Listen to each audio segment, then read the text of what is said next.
and call this regular meeting of the Maple Run Unified Board of Directors to order at 6:03. Today is 21 February 2018. Tonight we're meeting at St. Albans City School.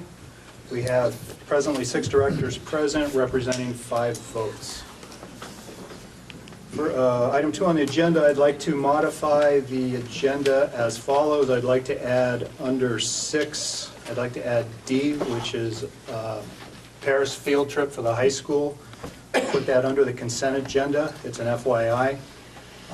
It's attachment added, 1 added on our package. And I would also like to add item 8E as an echo, and that will be to set the numbers for the school choice.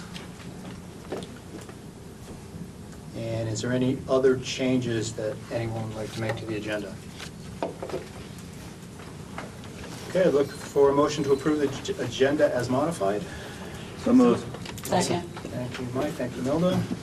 Any discussion on that? Hearing none. All those in favor indicate by saying aye. Aye. Opposed? Abstentions? Agenda's approved 5-0. Ask everybody to please rise for the pledge.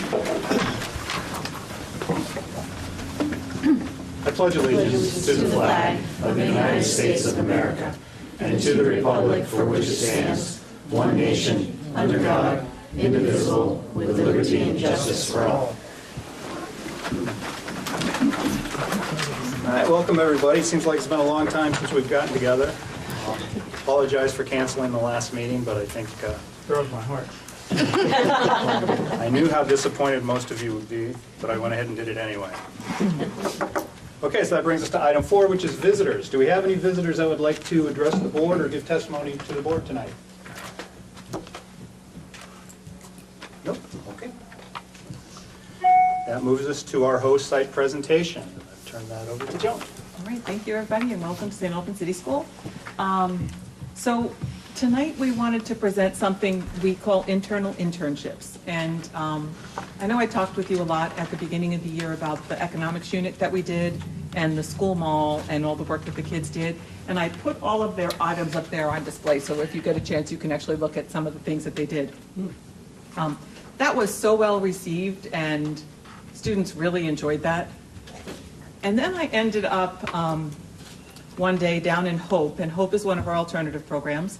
It's run by Dan Delorier and Mark Hoban, and it was at the holiday times, and I was looking at the things the kids were making. And I was like, we need to be marketing, like this is real product. This stuff is amazing. And oh, by the way, I had already asked them to do a project for the school, and I had the mock-up of the project for the school.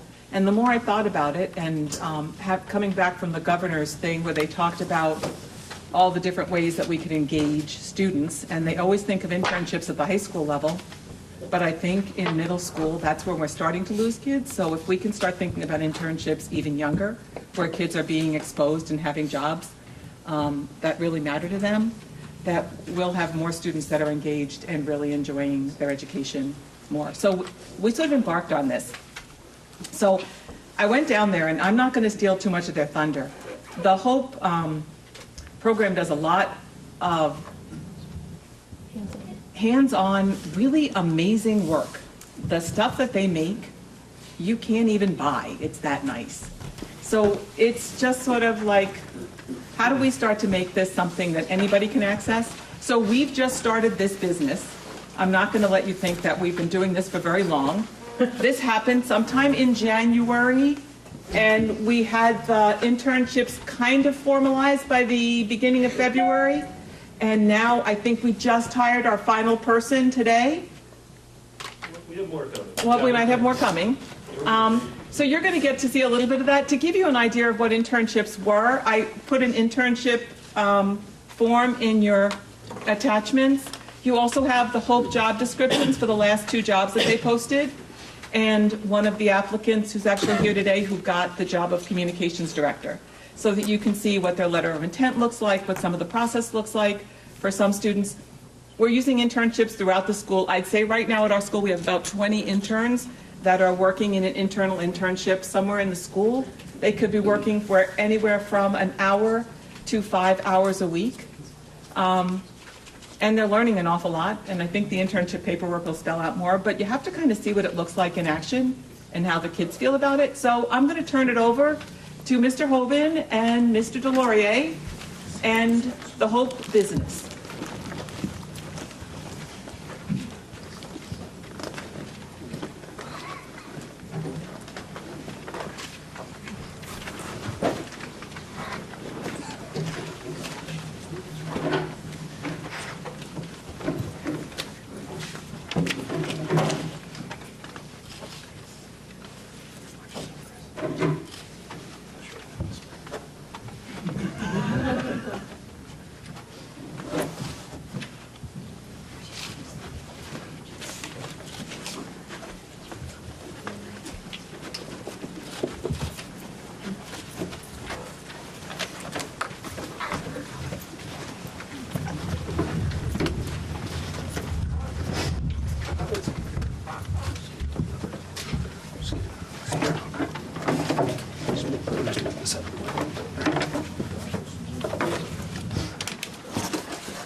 Okay, hi everybody. I'm Ella Howe. I'm the communications coordinator. I'm a 7th grader. I'm the communications coordinator in Hope. And down in the classroom, I'm a new participant there. I'm the blogger for their Hope blogspot. So basically, I would write informative articles and blogs about the projects and the things that we're working on in the classroom. And one of the things, the new projects that we just finished is the sugaring sled, and Chris can explain that. I'm Chris. I'm the shop technician down in Hope. I'm part of the Team Renaissance, and I'm in 7th grade. I often help with the projects that we have, help assemble projects down at Hope, and I sometimes like to use handheld tools and power tools. I help with a large help with the creation of the projects that I helped with, and I'm going to be talking about the sugar syrup. I helped make the sugar syrup, and all of this sugar syrup, we just reused different materials to make this sugar syrup, and we got these tires from a junkyard, so we reused everything except the skis. The skis were donated, and go ahead. Okay, my name's Logan. I'm 5th grade Team Triumph, and I help with a lot of the measurements and the usage of tools to make all of the shop stuff for the school. This is the sign that we are using, but it's not the actual sign. The other sign is going to be made out of white cedar, and it's not quite done yet. Okay, so I'm Lexi Smith. I'm from USA. I'm a 7th grader. I'm also new here. I'm the project manager for Hope, and I kind of check in with all of the small groups that we have, and I make sure everything kind of runs smoothly. I manage with product sales and donation and other stuff like that. So we are having a little shop that's kind of branching off, and we're going to start selling things like this and other little things made of wood. So we're going to be selling those kinds of stuff, and then we're going to be getting the profits back and to make things that can help us so we can make other things, and so we can get other stuff like the shirts that we're wearing right now, some people are wearing, for instance. Yeah, so we have some wood samples right here. This is Megan. I am the shop operator, and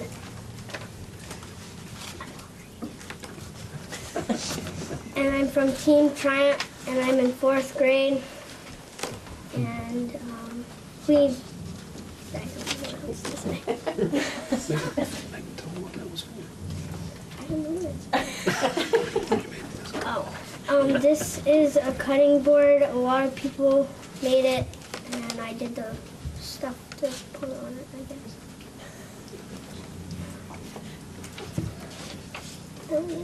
This is a sample from a cutting board.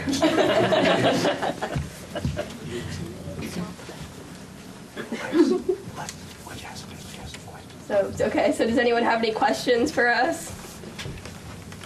Are those different woods from the same cutting block?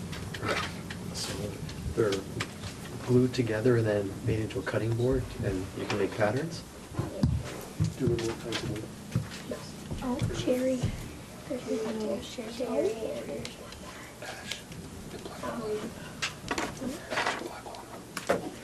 and there's ash, maple, and black walnut, and cherry.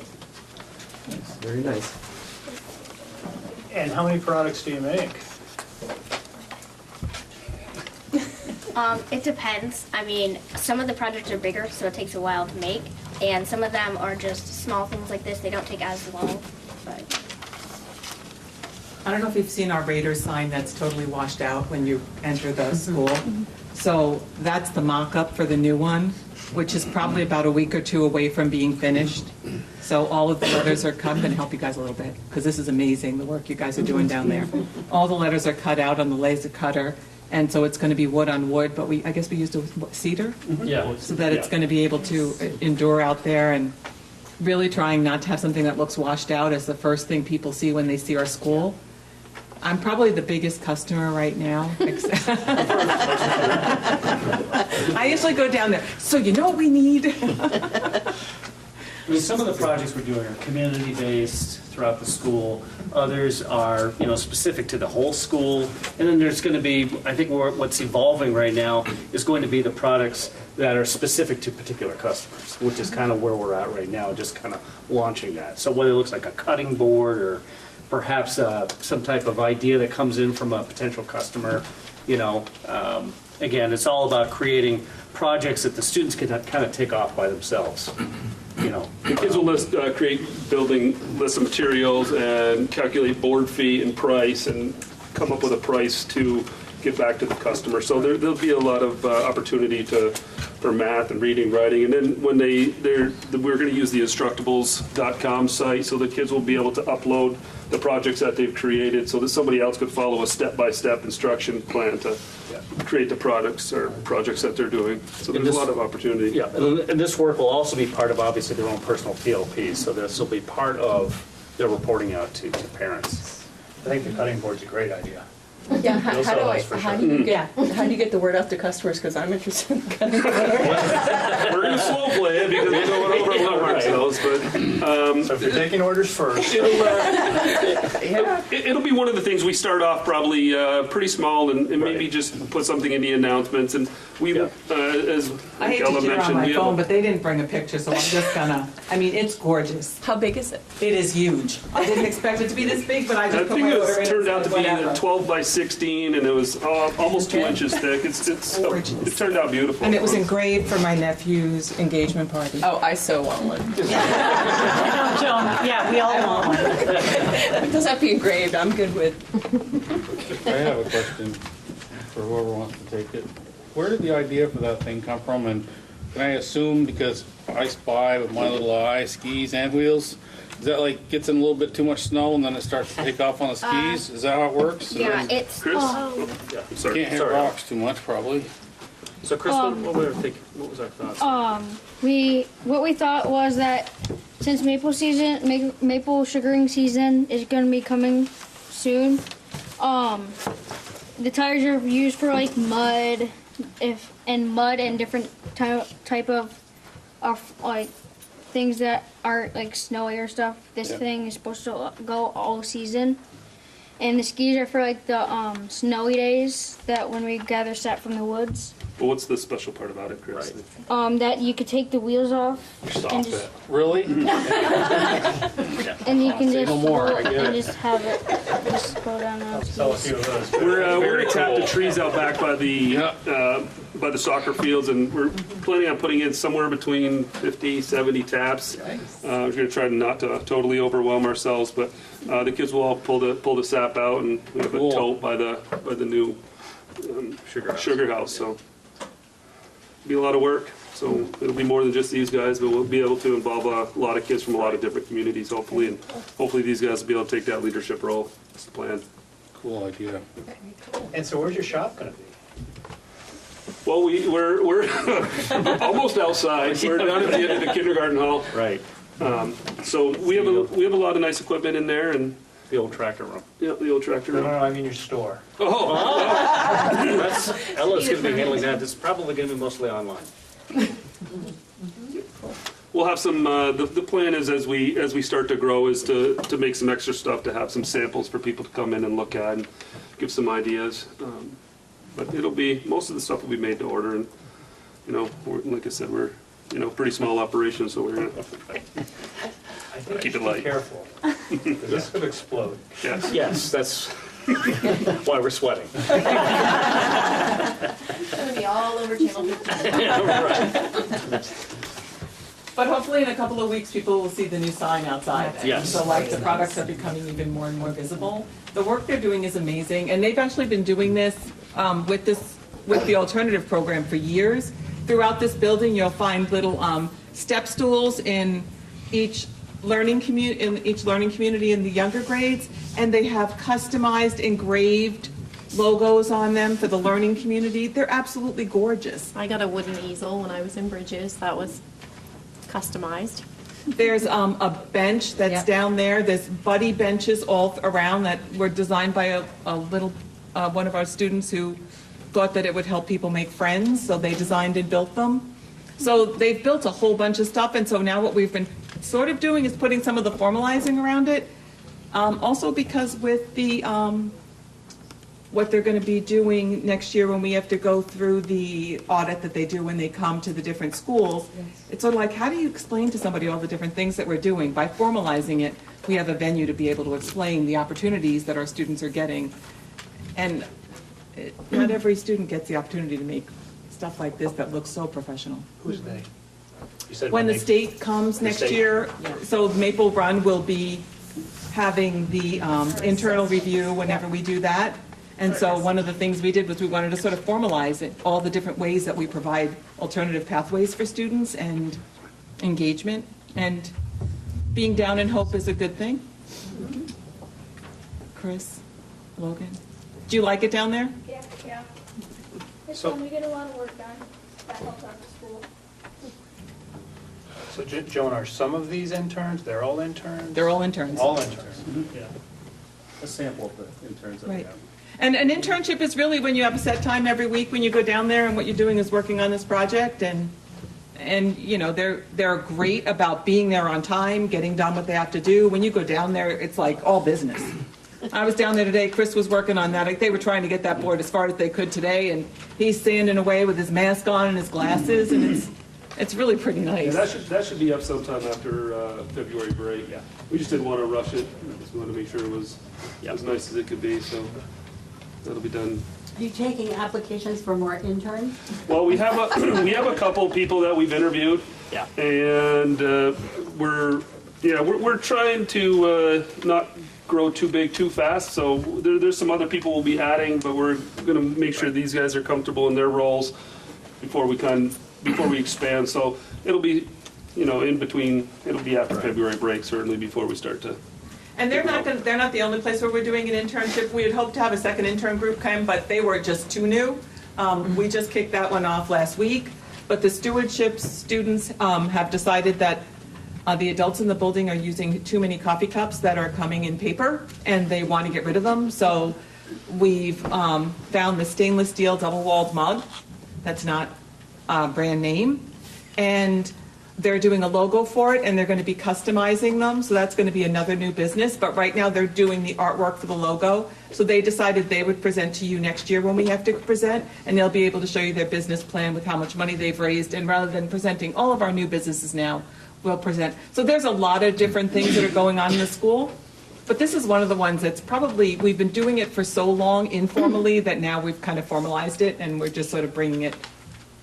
And hopefully next time, if they ever have a chance to come back, we can tell you that we're self-sustaining, because that is the goal here, is to create projects that in turn bring money back so that we don't spend a dollar that we haven't made.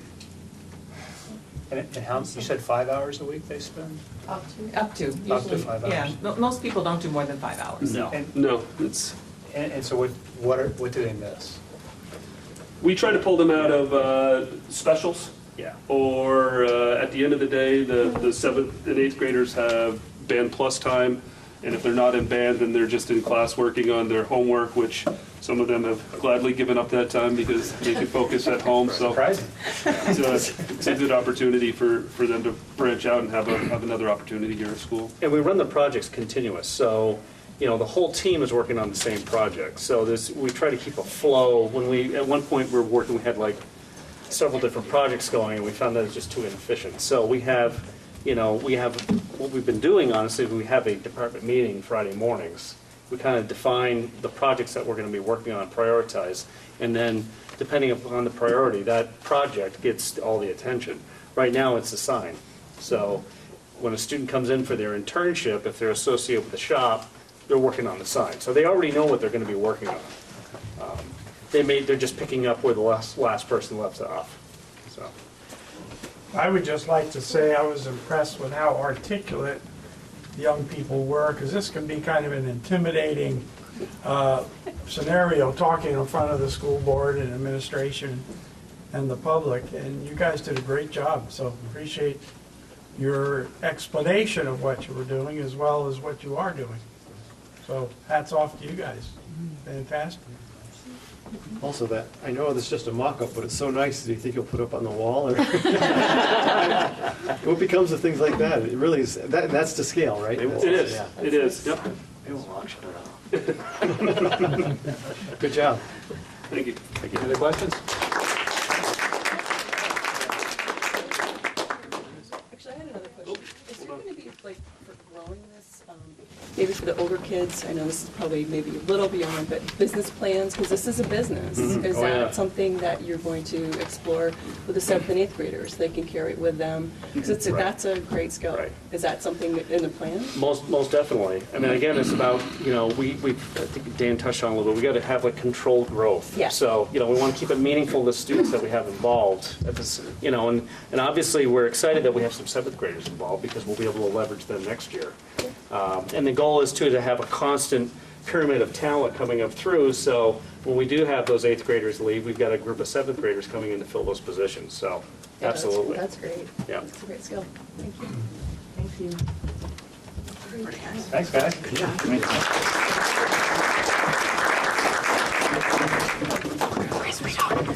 I'm on the cutting board.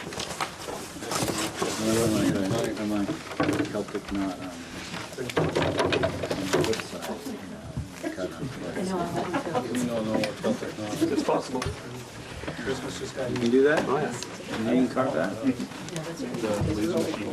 no use. Seriously? So if I gave you a template, like a picture, you can just...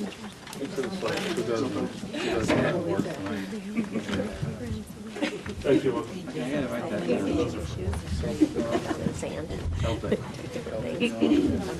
Okay, we'll move on to the consent agenda. On the consent agenda, we have the approval of the minutes from 17 January. We have our media packets, which are FYI. We have our grants, which are also FYI. And then we have the high school Paris field trip.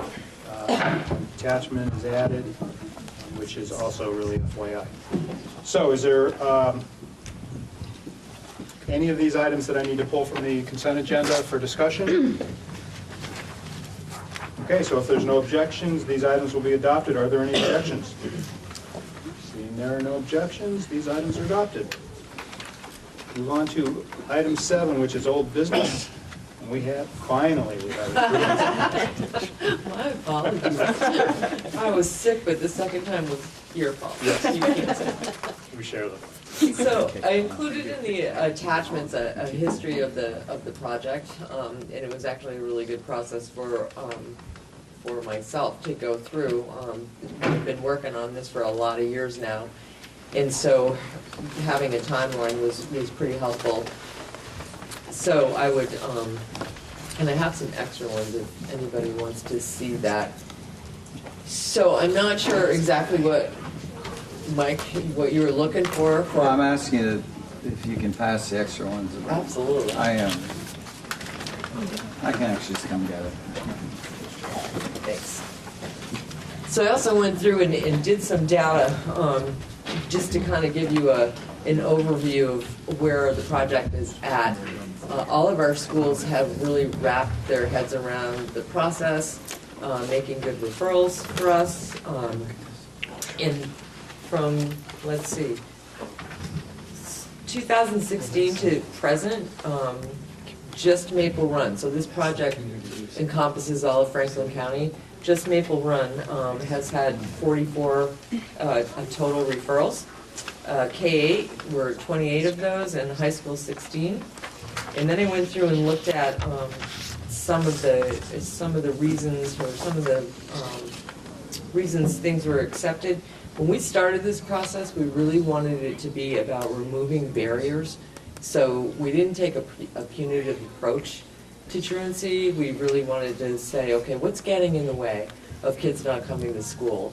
And so everything is kind of on a continuum. We developed a protocol, and I have a newsletter that I'll pass out when I'm done talking here, that talks about the protocol and the process and who's on board for all of this. And out of those 44 referrals, 11 were not accepted, and the reason that they weren't accepted were because we needed more information, or the process wasn't followed, or there are a couple of interventions that needed to be conducted to see if there was success in getting kids into school. Let's see, 12 were accepted for a truancy specialist, and DCF accepted 8 of those cases. And generally, those were because DCF already had an open case, or that there were major barriers in the way that were above and beyond the truancy specialist. And we have 2 of those. One is serves K-8, and that position is funded by Northwest Counseling and Support Services. So we were lucky to be able to leverage some funding through them to provide us with a position, K-8. And then the high school position is through the Restorative Justice Center.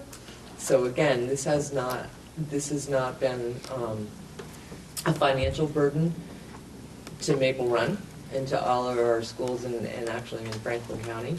I'm not sure how much longer that's going to last because everybody's resources are pretty tapped. Some of the barriers that came up were housing issues, so folks who were transient, who needed help getting stable housing,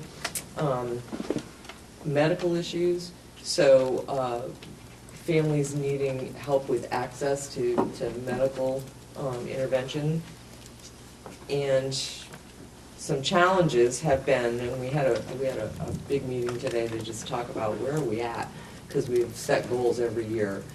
We've had a challenge with keeping folks in the position because it's a really unique set of skills. So you gotta be a little bit of educator, you gotta be a little bit of social worker, and then you gotta be a little bit of mental health clinician to be successful in this. So we've had some ups and downs with that. We have some great folks on board right now. So maintaining staff has been a challenge in the past.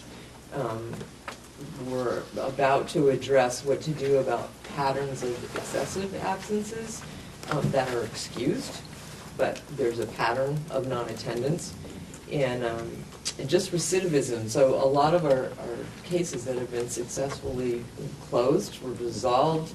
Kids are back in school, they're attending, and then so the case is successfully closed, and then a couple of weeks later or a month or 2 later, we're kind of falling back into non-attending. So we have some big issues that still need to be addressed. It's a work in progress all the time. And part of this is, I think, the successful situations have been about positively engaging families and kids. And then developing high preference programs, like the one you just saw, so that kids really want to be in school and want to be engaged. So that's kind of it in a nutshell. I have some reading material for you. And I would suggest, just given the size of the agenda tonight, that if you have questions, I'd be happy to meet with folks and talk more in detail. I know where to I'll give find you one you. tomorrow. Thank you. So I don't know if anybody has any questions? One more. I just had one. Joanne, what constitutes excessive absences? Well, according to the protocol, we have, part of the process is about, one of our goals was we wanted to, there was a lot of paperwork that was becoming a burden on the schools, right? So at 5 days, there was a letter sent, and so we set out to really develop 5 days, the school makes a phone call at, I can't tell you this, I thought it was in here. It's right on. 10, thank you, it is in here. On that front page, 10 days, the school sends a letter. The school holds a CSP, that's a coordinated service plan, and so that brings the agencies to the table to talk about resources for families. That planning meeting can't be held without parental permission, so it gets families to the table, and it's a think tank, so to speak. At 15 days, once the school has tried to or attempted to engage families and it's not working for whatever reason, then the school makes a referral to the truancy panel.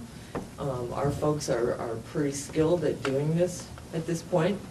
So that's been helpful. And then the panel itself consists of myself as the education rep, representative from Northwest Counseling, actually two, Counseling and Support Services, DCF rep.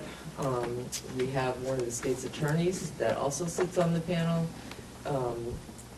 Eric Remmers from Enosburg High School sits on the panels, or who represents that district. And also Jeff Benet from Franklin West. Northwest. I can never keep it straight. So again, it's a think tank, and then we decide, where does this go? Does it need to go back to the school with recommendations, or does DCF get involved, or does the truancy specialist accept the case? That was a really long-winded answer, I'm sorry. I have just a quick add-on. Is there a point where the truancy panel decides to take legal action? That's one of the reasons that we have a state's attorney. That's why I was driving at. I know, so asking, she is a prosecuting attorney? Yes. Okay. That was one of the missing pieces on our continuum for a really long time, and once we had got Jim Hughes to the table to discuss what we were doing, then he dedicated this position. So do they override the decision of the truancy panel because they are the law enforcement, or is this done, or they respect the recommendation of the panel? This is a really collaborative group of folks, and so a case will be discussed, and then generally it's a group decision, whether it goes to court or whether it goes to DCF or whether it goes to the truancy specialist. So it's a great example of community partnership that we're able to, and we don't always agree. And so we have great relationships, and we can respectfully disagree, and then we keep at it until we come to a decision. Joanne, if I could, on the protocol, is there anything in place, or how do you handle situations when they don't have a phone, or they don't respond to a phone call? Knocking on doors. You are knocking, so Yep. by day 6, say, if no one's responded, or is there, it is a knock on door by day Yep. 2, 3, 4, 5? Truancy specialist, with the truancy specialist. Okay. Yep. Does it happen a lot, I wonder? Not really. It's some, Yeah. but I would say it's not excessive. Parents are usually, they want to engage. Okay. And again, it goes back to the model of it not being, that we're here to be a resource. What can we do to help you get your kid in school, because we really want your kids in school? Thank you. What is the potential legal action that you can take? I mean, do you try to put the kids in foster care or something, or do you charge the kids for that, or the parents, or what? So DCF will open, or will bring a petition that's called a Child in Need of Supervision, and it's CHINS D, and it's specific to truancy. And so they would get involved, and then they would assign a worker to engage with the family to ensure that, that they attend. There's not a lot beyond that, which is unfortunate. Grand Isle was originally part of this group, and they pulled away because different situation, smaller community, they were going right from not getting a response to filing petitions and bringing people into court. And I heard today that they're thinking that they would like to come back to this panel and have a conversation about how that's going for them, because it's overloading the docket. Is there a consequence to being truant for forever? I mean, do you not move on in school, or do you, what happens? So what happens in a high school level, what happens oftentimes if we can't engage kids, they end up dropping out, and so that's part of this project, is to keep kids from dropping out. And again, on the first through 8th grade, it's really more about removing barriers, and sometimes it's about getting family support, like the housing examples, transit or are kids food insecure. And I will say one of the major issues that we're starting to see is the result of substance-involved families. I can't tell you several situations where young children don't want to leave their parents because they're afraid something's going to happen while they're gone to school. So there's definitely a correlation. Thanks. Joanne, you mentioned pattern absenteeism. How do you pick that up in the protocol? So it seems that if someone were to miss less than 5 days, so they went 3 days, and then 2 weeks later another 3 days and 3 days, the protocol doesn't really pick them up. No, and so but we encourage people to go ahead and send in a referral anyways. And so several situations have been around medical issues, and so the team would come back to the school and say, okay, we're noticing a pattern of absenteeism here. There are excused absences. What's stated is for medical reasons, so we need to have a doctor's, something from a doctor saying that this is a legitimate medical situation. It's not necessarily 10 days in a row that you send home that letter. I mean, it could be 10 days over a period of the 6 months. Cumulative. It's cumulative. Yes. Is that your question? I misunderstood that, yeah. Yeah, it's a cumulative. Okay, I Yeah. misunderstood the question. So if over the course of the year you're missing more than 10 days, you get a letter or a call or whatever this, right? Well, that makes more sense. Any other questions? Yeah, 5 is a call. Was there a time, at some point in time, that the state required a certain number of days attendance in school to be considered eligible, a student year or something, or am I dreaming that? No, you're right, and I think it's also back in the days when we had a juvenile officer that was a police officer, truancy through law enforcement. So I used to knock on doors with this person. These days, when we are rating and hired districts, and The state doesn't require that anymore, the minimum days in school. I'm not sure. Well, we have a minimum amount of student days we have to offer. Right. And if Right. students are missing an excessive amount of time, we really need to follow a truancy process. But school is compulsory. Right. So, Yeah, it's in Yeah. statute from 6016 that the expectation is that you attend. You've never found me at home. Any other questions? Thanks, Joanna. Thank you. I have to throw it in reverse real quickly. I misspoke on our consent agenda under grants. One of them is not FYI. One of them is actually a Samsung Solve for Tomorrow grant for $25,000. We usually accept grants under consent agenda. So if there's no issues with that, we will assume it's approved.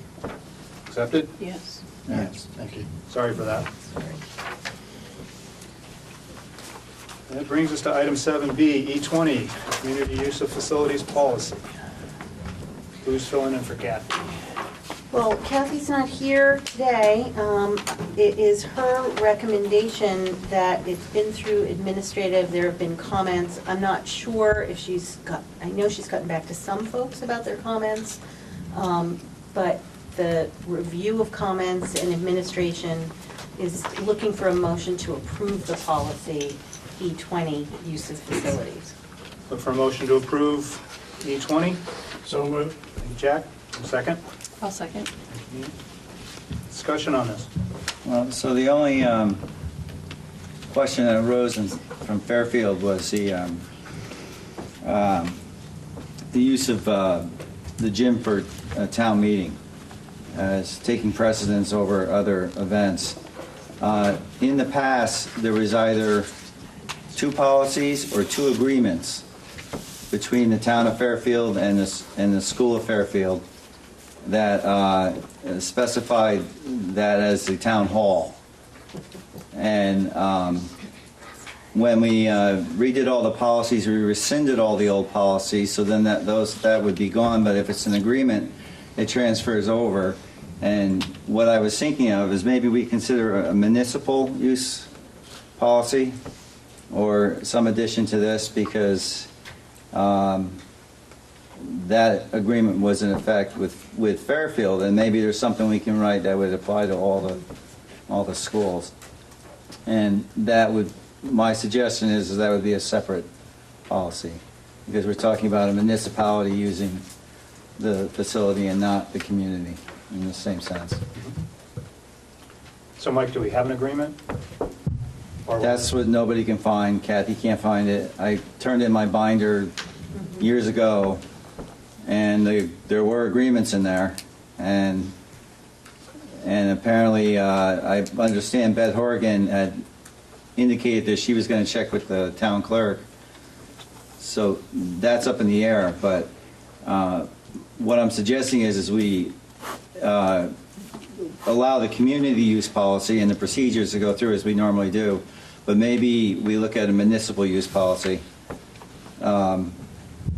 for not just for Fairfield, but for any of the towns. 2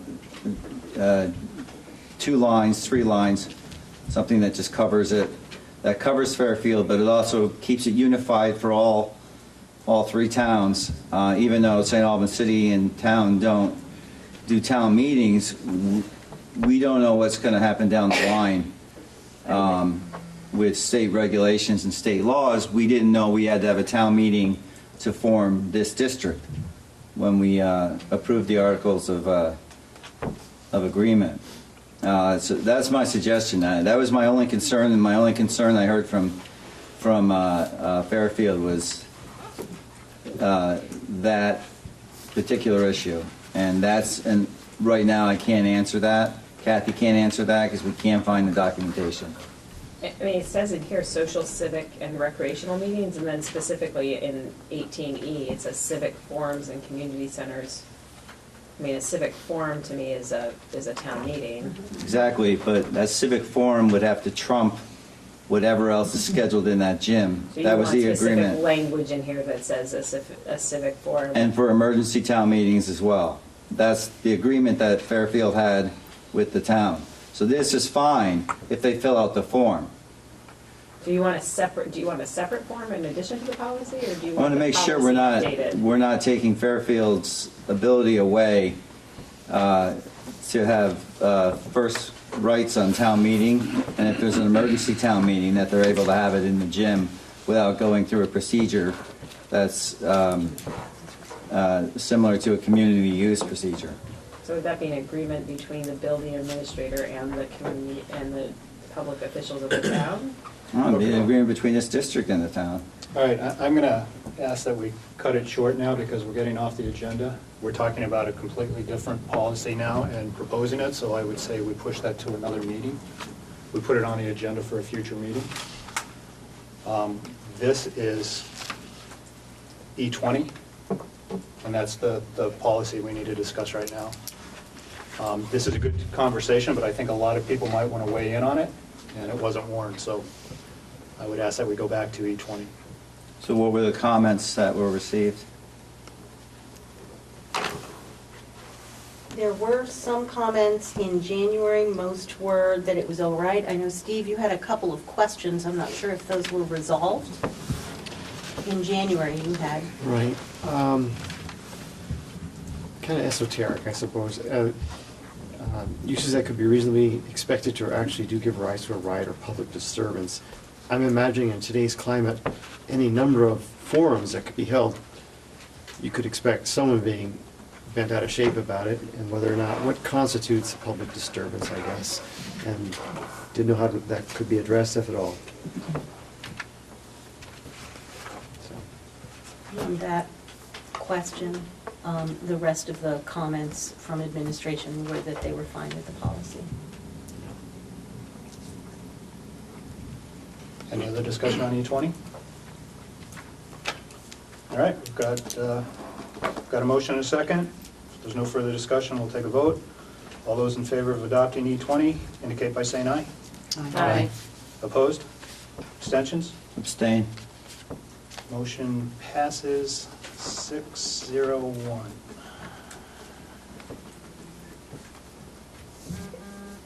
Okay. That brings us to a budget presentation discussion, which we have a number of attachments on. Can you bring up the budget presentation? Can I ask a question, Jim? Sure. We're getting kicked off Wi-Fi here, so we can't access the board packets, and both Mike and I, and we're on different platforms. Is there something we're missing? I don't know. Okay. I'm good.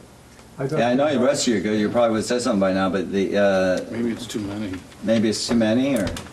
Shouldn't be. Shouldn't be a problem. We got 100 people in here. Yeah. On at once. I don't know if it could just be, like, my device was giving me a problem before I just switched devices. Okay. Does it make sense to put the presentation on the screen? That's what I'm asking. Is there some... I don't have it here set up to put on the screen, but I can see. Is it in the packet, Martha? Yep. Yeah, it's in the I packet. can do it. Okay. Well, Dave just offered us his. Is that working? You good? I got bumped off when I got back. I can put it on the screen if that would be helpful. I can do that. I don't know who else is That would getting be bumped off. better. That would be even better, Better yeah. way to discuss it. Okay. Thank you, John. So while she's doing that, I can Yep. kind of cue that. So basically, I have done what I've done in the past, and that is gather information from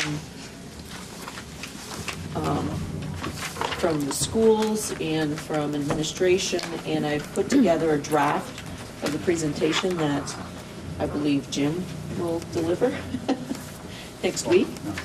And once it comes up, we can start looking at it. So basically what we're looking for tonight is for any input as to whether or not things should be added, deleted, changed, modified.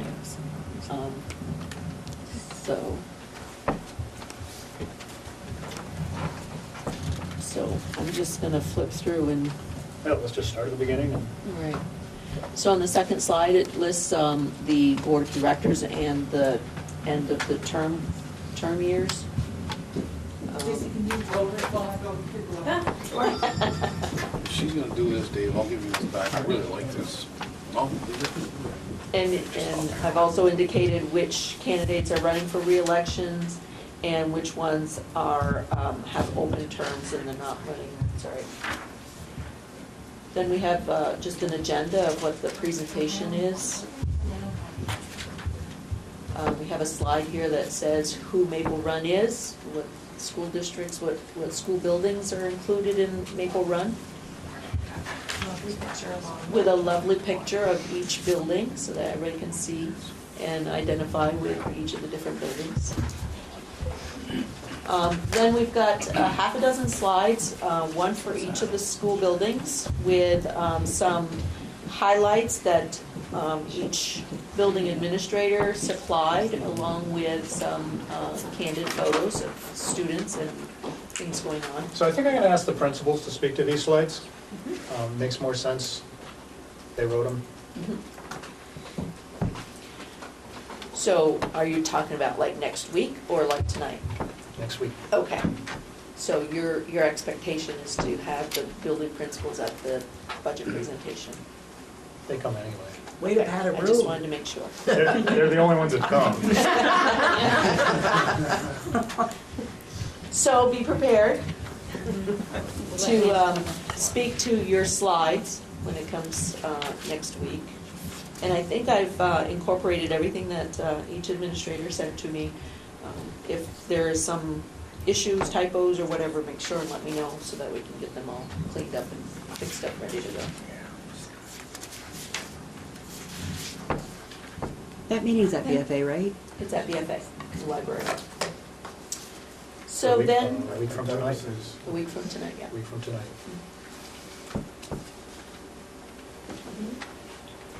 It is the 28th. No, it's at BFA library. Yep. That's where it was warned anyway, so.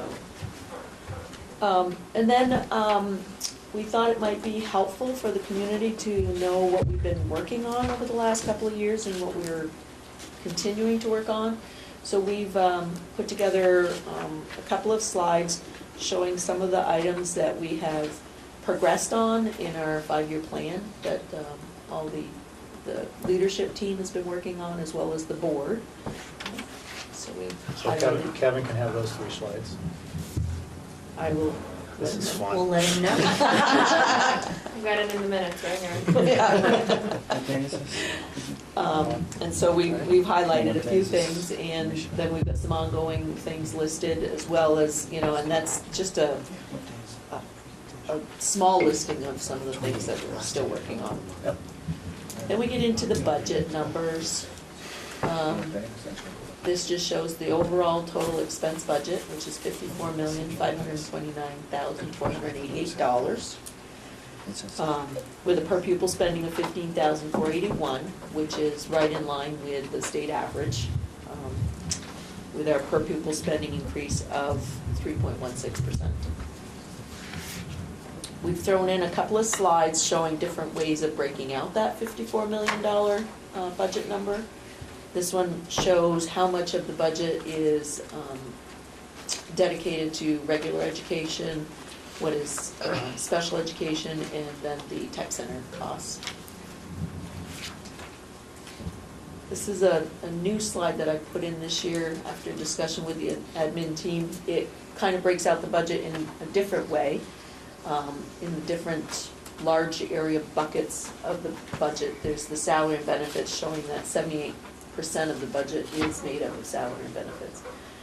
We are a service industry here, so that's where the cost is, and then the smaller areas that the budget is broken out into. I think that's a great slide, though. It really shows the Really impact shows of salary and benefits. what is our cost. Yeah. Shows you what's got to go if you cut. Right.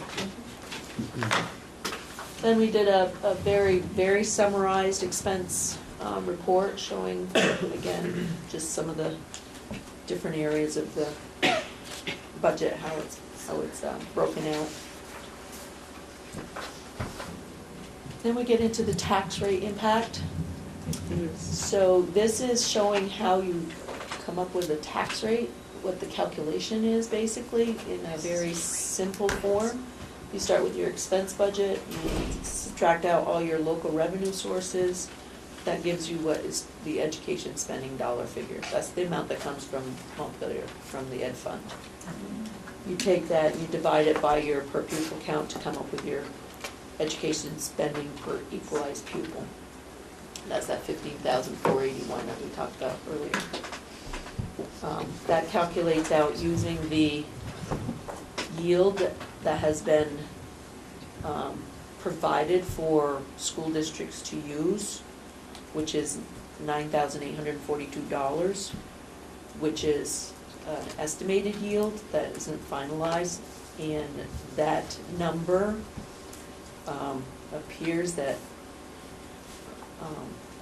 they're going to be adjusting that number when the final legislation comes through, because the earlier projections showed that they needed to have that low of a yield, when in fact they may be increasing that yield, which will reduce the tax rates. Because school budgets are coming in lower than they anticipated. Because school budgets are coming in, they had anticipated, or they had projected that school budgets would come in at about 3.5% throughout the state. And a couple of weeks ago, that figure was looking like a little over 2%. And this week, I just got some information saying that that number is actually coming in slightly over 1%. So when the state said that we're looking at, statewide, about a 9-cent tax rate increase, a couple of weeks ago, that was suggested that that could be reduced by 2 to 3 cents. And now with the projection, what they're saying now, it could even be more than 2 or 3 cents reduction, so. Is there any chance that they might give us another number to work with before next Wednesday? No, they won't. They won't give us any new numbers until the legislature actually acts on it. And right now, they're working on trying to figure out if they want to change how we fund it, so. We won't get that number, which we typically don't get anyway until May or June anyway, once they. So normally these numbers are best guess seat of the pants anyway, but this Yes. year it's even It's more even so more because so. they may completely fund it differently. Yes. They may use income tax, they may use. Right. So all we can do is present the information the way we know it now, with the projection information that the state gave us to use, which even if they don't change the funding formula, these rates are probably high compared to what they may end up being. But even if they were to change the funding formula, it's not even clear whether it would affect that subsequent year, correct? Right, because the conversation is that they're looking at possibly changing the funding formula effective for this coming school year, the one that we're voting on, possibly. Right, that's the sort of the other Right, question that's out exactly. there. Yeah, that makes it all handy, doesn't it? Yeah. So we're going out and telling people, well, this is what your property tax rate might look like. It might be a penny or two high, and then, in the end, no, we're not even gonna do it that way. So we're doing the best we can with the information we have. All right. So the next. This should make for a good presentation. Yeah. Okay. The next slide shows the education tax rate, which was on the slide before, the bottom figure, which was $1.49.3. Then it's adjusted by the common level of appraisal, which is the municipalities adjusting for your property value, and then that gives you your final tax rate that a person would see on their tax bill. So Martha, why is there such a stark difference between city and Fairfield versus the town? Are homes being sold undervalued in the town? I mean, this is pretty I always have to think about this one, significant. which way it goes. It means that city and Fairfield, the homes are being sold for more than they're being assessed for. Yeah. So they're saying. And the town would be the opposite, or the town is the opposite. And the town is the opposite way, yes. Because they're saying that town's property is 103% of its. It's appraised over as true value. Right. So that's. It's good to live in the town this year. Yeah. A little bit of a break. And then the next slide just shows the projected, estimated. I might want to make sure we put estimated on there all over the place. I might want to add that. The FY19 tax rate compared to the FY18 tax rate, and showing the increase in the tax rate. The estimated proposed increase. So these slides are important, but I don't know how meaningful they are to the average person. And that's why I would love, because it all makes sense to me. But I don't know how valuable the Right. information is. So when you tell someone your tax rate's going up 3 cents, most people have no idea what that means. Right.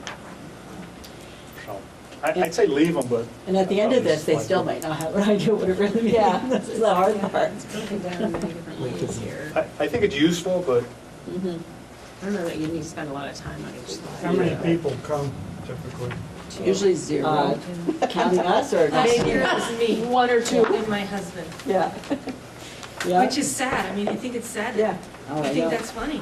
But I think But it's it a is lot, funny at all. it's a lot better now that we have public access, though. Yes. I don't know. We know that We people don't are, have public access. we know that Very people good. are. people do watch watching it.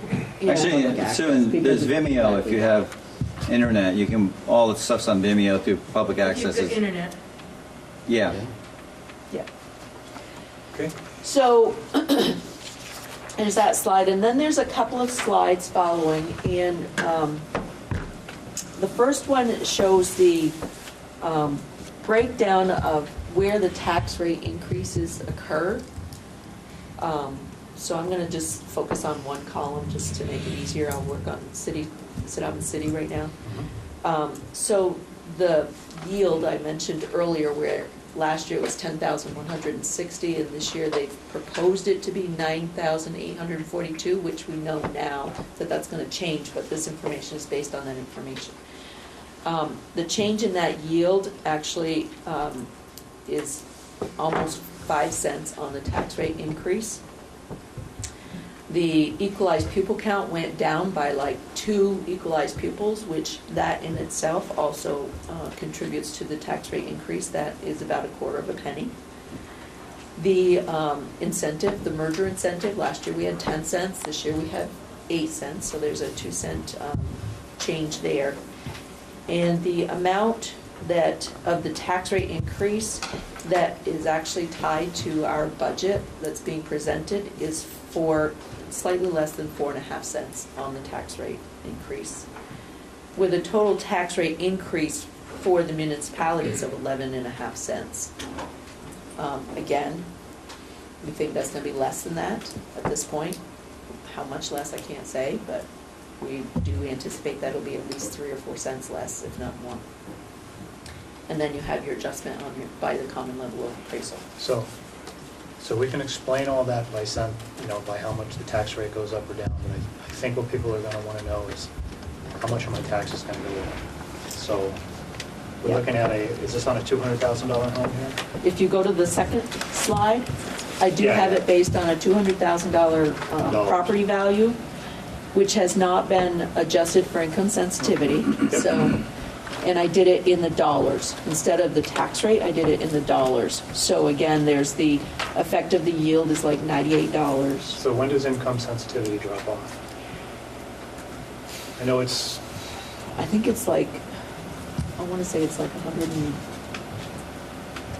I don't have that off the top of my head, but I can get that for you, the next week's presentation. That's close to 100,000. Yeah, it's 97,000. 97,000, is that where it is? so that piece aside, Yep. you can say in St. Albans City, if everything were here, the way this is presented, and we know it's not going to be, it's going to be better. But if we use these numbers, Yep. $200,000 house, your taxes are going to go up $350 a year. Yes. However, the only portion of that comes from the increase in the school budget is less than $90. Right. So the rest of that is going to be there no matter what. Right. No matter what the board would have done with the budget. Correct, yes. And what is that part? What? What is that part? $90.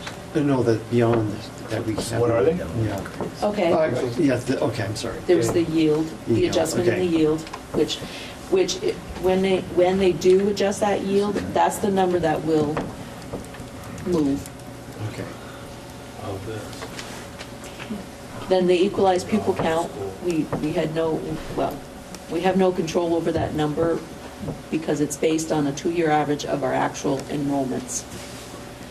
And then the merger incentive that automatically is dropping 2 cents every year. Jim, will you do the math for me that got you to $90? It's on that slide, $88.80, the yellow line. $88.80. That's the educational component of the tax rate hike. Right. Of our budget increase. It's slide number, I don't know which slide. Okay, I didn't get that Oh, far. you didn't get The next okay. one. It was the next one up. So And the rest is because of the state. The rest is, circumstances. state educational. Circumstances, Yeah. CLA changing, the yield, which we hope is going to get better. yeah, Yeah. yeah, So people are going to look at that and say, God, our taxes are really going up, but it Yes. really wouldn't have mattered much what we have done. right, They're still going to go up a lot. right. For any impact based on the budget, which is at $88.80, if we were to have brought in a budget that had a 0% education spending increase, we would have had to cut at least $1.5 million out of this budget. And that would have equated to the $90 tax rate increase. The tax increase.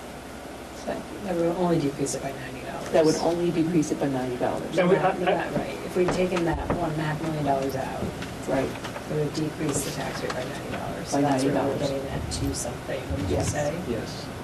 Okay. Yeah. And I mean, we had this discussion at our last meeting in Fairfield as to what the difference between 3.1 and 2.5 would be, and it was pennies on the tax rate. So, Right. Right.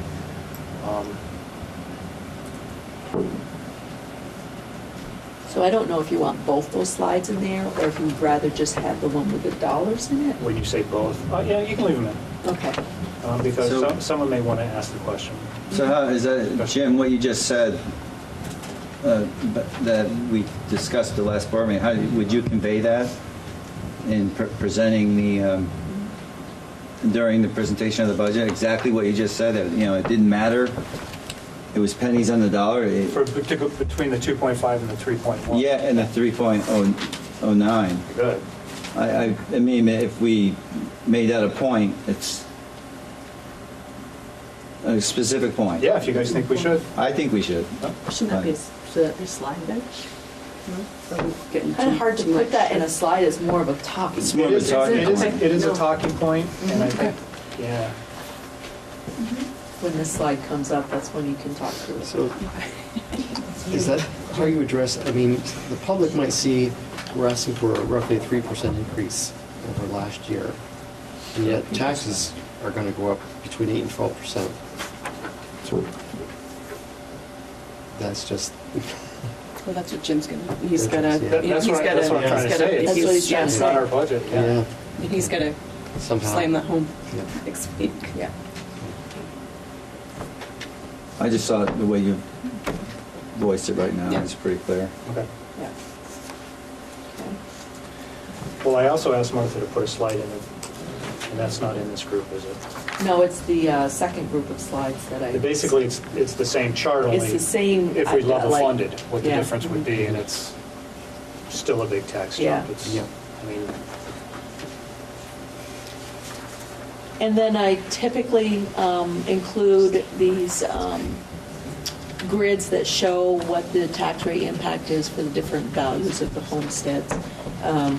Again, we just want to make sure people are aware that these are not adjusted for income sensitivity. And at this point, I would make sure when we're stating this, that this is the worst-case scenario, that we do anticipate that the tax rates are going to be a little bit less than what they are, but this is what the numbers are with what we've got to work. Can I just ask, when you say income sensitivity, that factor is not in here? Is that Right. what you're saying? That's what I'm saying, Okay. yeah. because you don't know how many. Yes. Right. It's different for everybody. Yeah, Yeah. just want to make sure. Right. Right.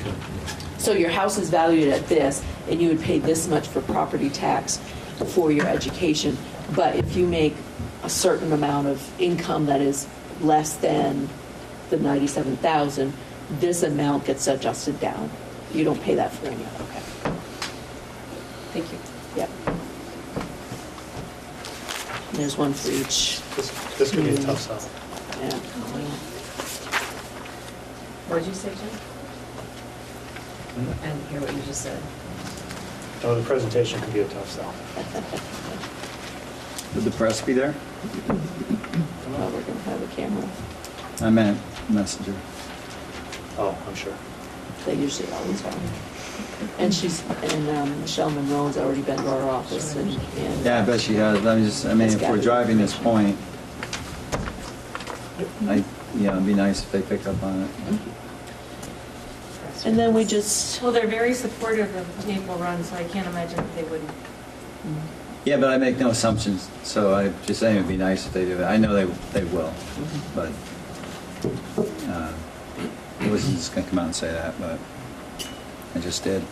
Okay. And then I just put in slides showing the different articles that the taxpayers will be voting on, just so that they're familiar with what they will be seeing when they walk into the voting booth.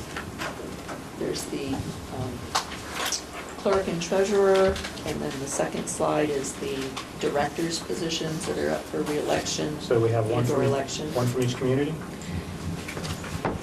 We have one from Fairfield, one from town, and two from Sit-Out City that are positions that are open. Is that what you were asking? Yeah. In the city. That's right. Yeah. And then there's the article regarding the authorizing us to borrow money to cover bills before our state aid money comes in. Yep. There's that all-important sentence at the bottom. Yep. And then we have the capital improvement fund, which is asking the voters if the fund balance can be rolled into a capital reserve fund. And then the article for the school budget, which states the amount of the expense budget, the spending per pupil, per equalized pupil, and the % increase on that equalized pupil count. And that's all statutory language. And then we put in this slide regarding early voting and absentee ballots. You don't have to be going out of town to do early voting or get an absentee ballot. Anybody can do this. Might make it easier if they just don't want to go out on town meeting day or for whatever reason. So you can still vote just once, right? Yep, you can only vote once though. And then I have a slide showing where to go to vote. And, next. Okay. Where to go to vote and in the time. What's that?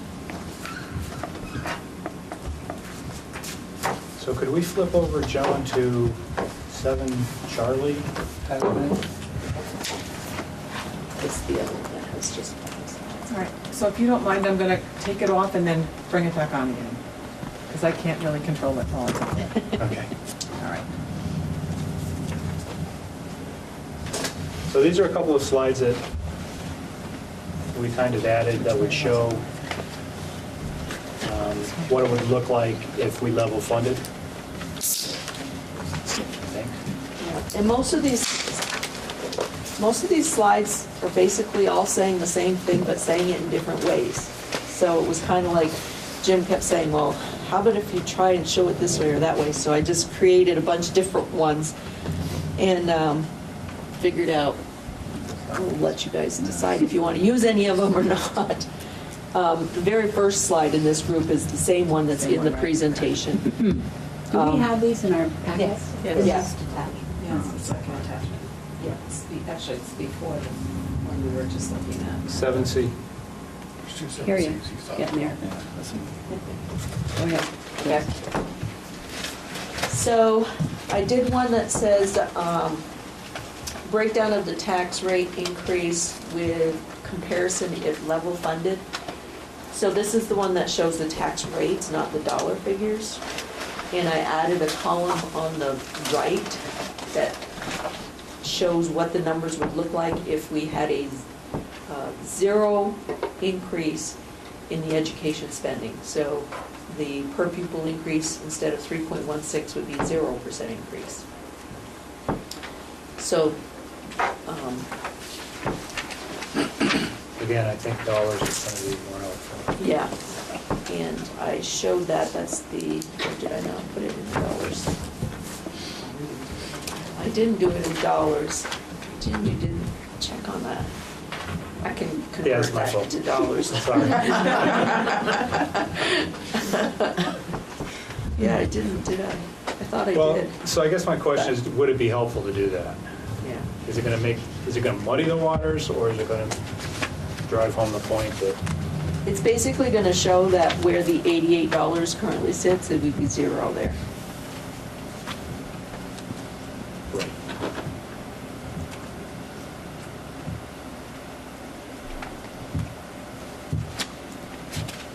Because you're affecting some of the other calculations, it's not just the straight 88, yeah. I think. It actually, it's the bottom line, it says the annual difference based on property valued at 200,000. I've got the difference down there, so instead of $88, it'd be $100.40, and for town it'd be $89. So now that I asked you to do all of this, Mhm. as I'm looking at it, I'm thinking that it might be more confusing than not. Yeah. It's probably easier just to speak to the original slides that are in the presentation. Yeah. And show that. I think it's pretty clear When you what talk piece about of them, the yeah. increase is due to the budget increase Right. versus the, everything that's around us that's out of our control. Right. What do you guys think? Go with this? The presentation?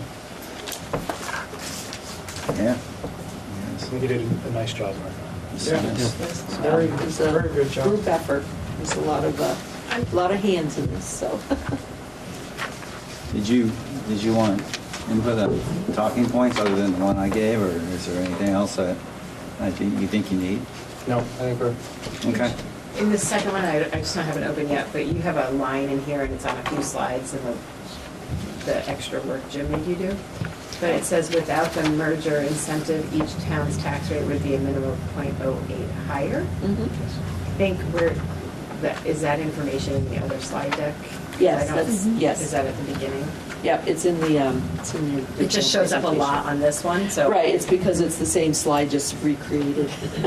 Oh, okay, so whichever way, yeah. Yes. And I agree with you, Jim, this, I think, muddies the water by showing these slides, so I think. It's too much information. Yeah, it's almost, right, and I think you can explain it verbally the way you did, Jim, already. Yeah, you have the info. I mean, you could keep the info with you. So if you had to refer to it, you'd have it. Right. I mean, I think that's the key point, is that we don't actually have a lot of control over this budget. And the things that we were being asked to cut would not impact your tax rate that much. And the 8 That's cent, your answer. the 8 cent incentive we're getting is actually on that chart is $160. So Yeah. you could say it's $160 cheaper than it could have been without the merger. Exactly, yes. I will say that. Yes. Not only can I, but I will. There you go. Yes, $860 instead Yes. of 8 cents. Or 8, yeah. Yes. Yes. Okay. Anything else on that? Oh, there it is, I see it, okay. Good luck. All right, we'll move on then. We're into new business. Item 8A, non-union co- and extracurricular guidelines. We're not going to talk about the extracurricular guidelines because they're not ready yet. They need further input, but we are going to talk about non-union. Yes, they're attached. The language changes are pretty minimal, just some clarification that was worked through with Kathy and administration. What the administration would like today is a range, a target percent for increases for FY19.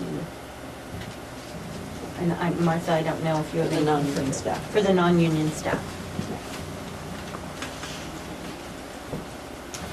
And as far as the guidelines, just to, some of the things that were clarified in there were things like, under the heading of health insurance, we had a provision in there talking about the old plans and then the new plans going into effect, but moving forward, the old plans are gone, so that language was removed. So that's the kinds of clarification in the document.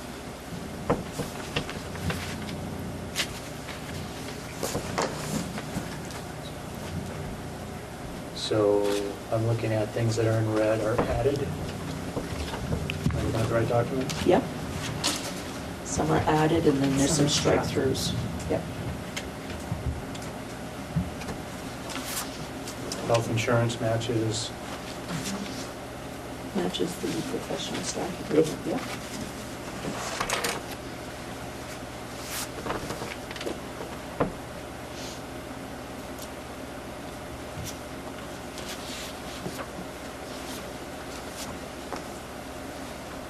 And this doesn't address compensation. No. That's something that is determined by the board each year.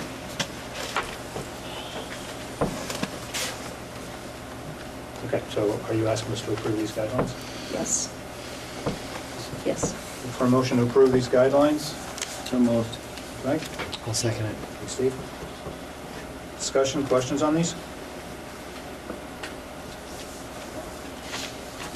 Hearing none, all those in favor indicate by saying aye. Aye. Aye. Opposed? Abstentions? Approved 7-0.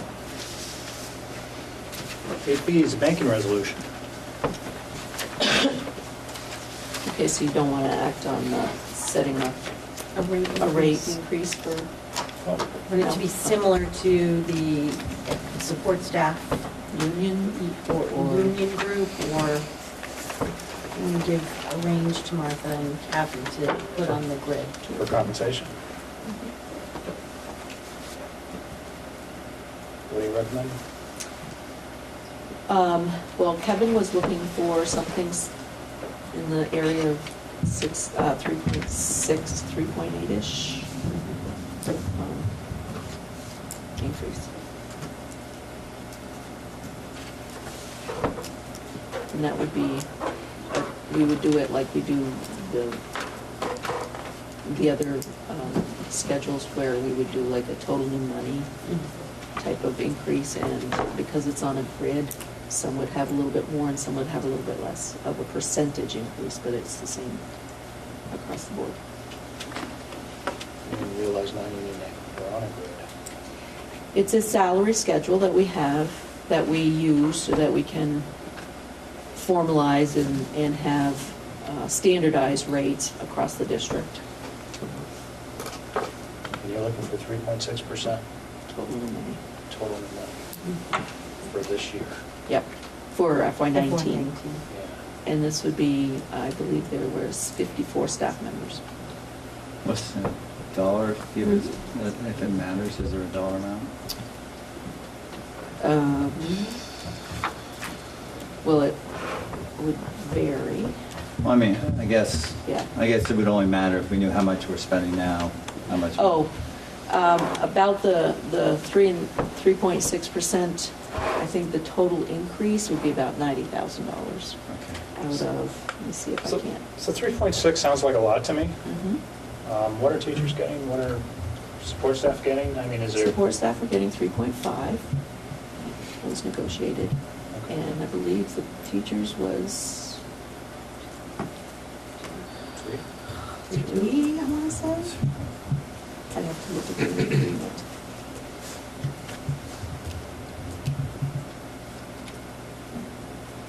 Let's see if I can pull it up.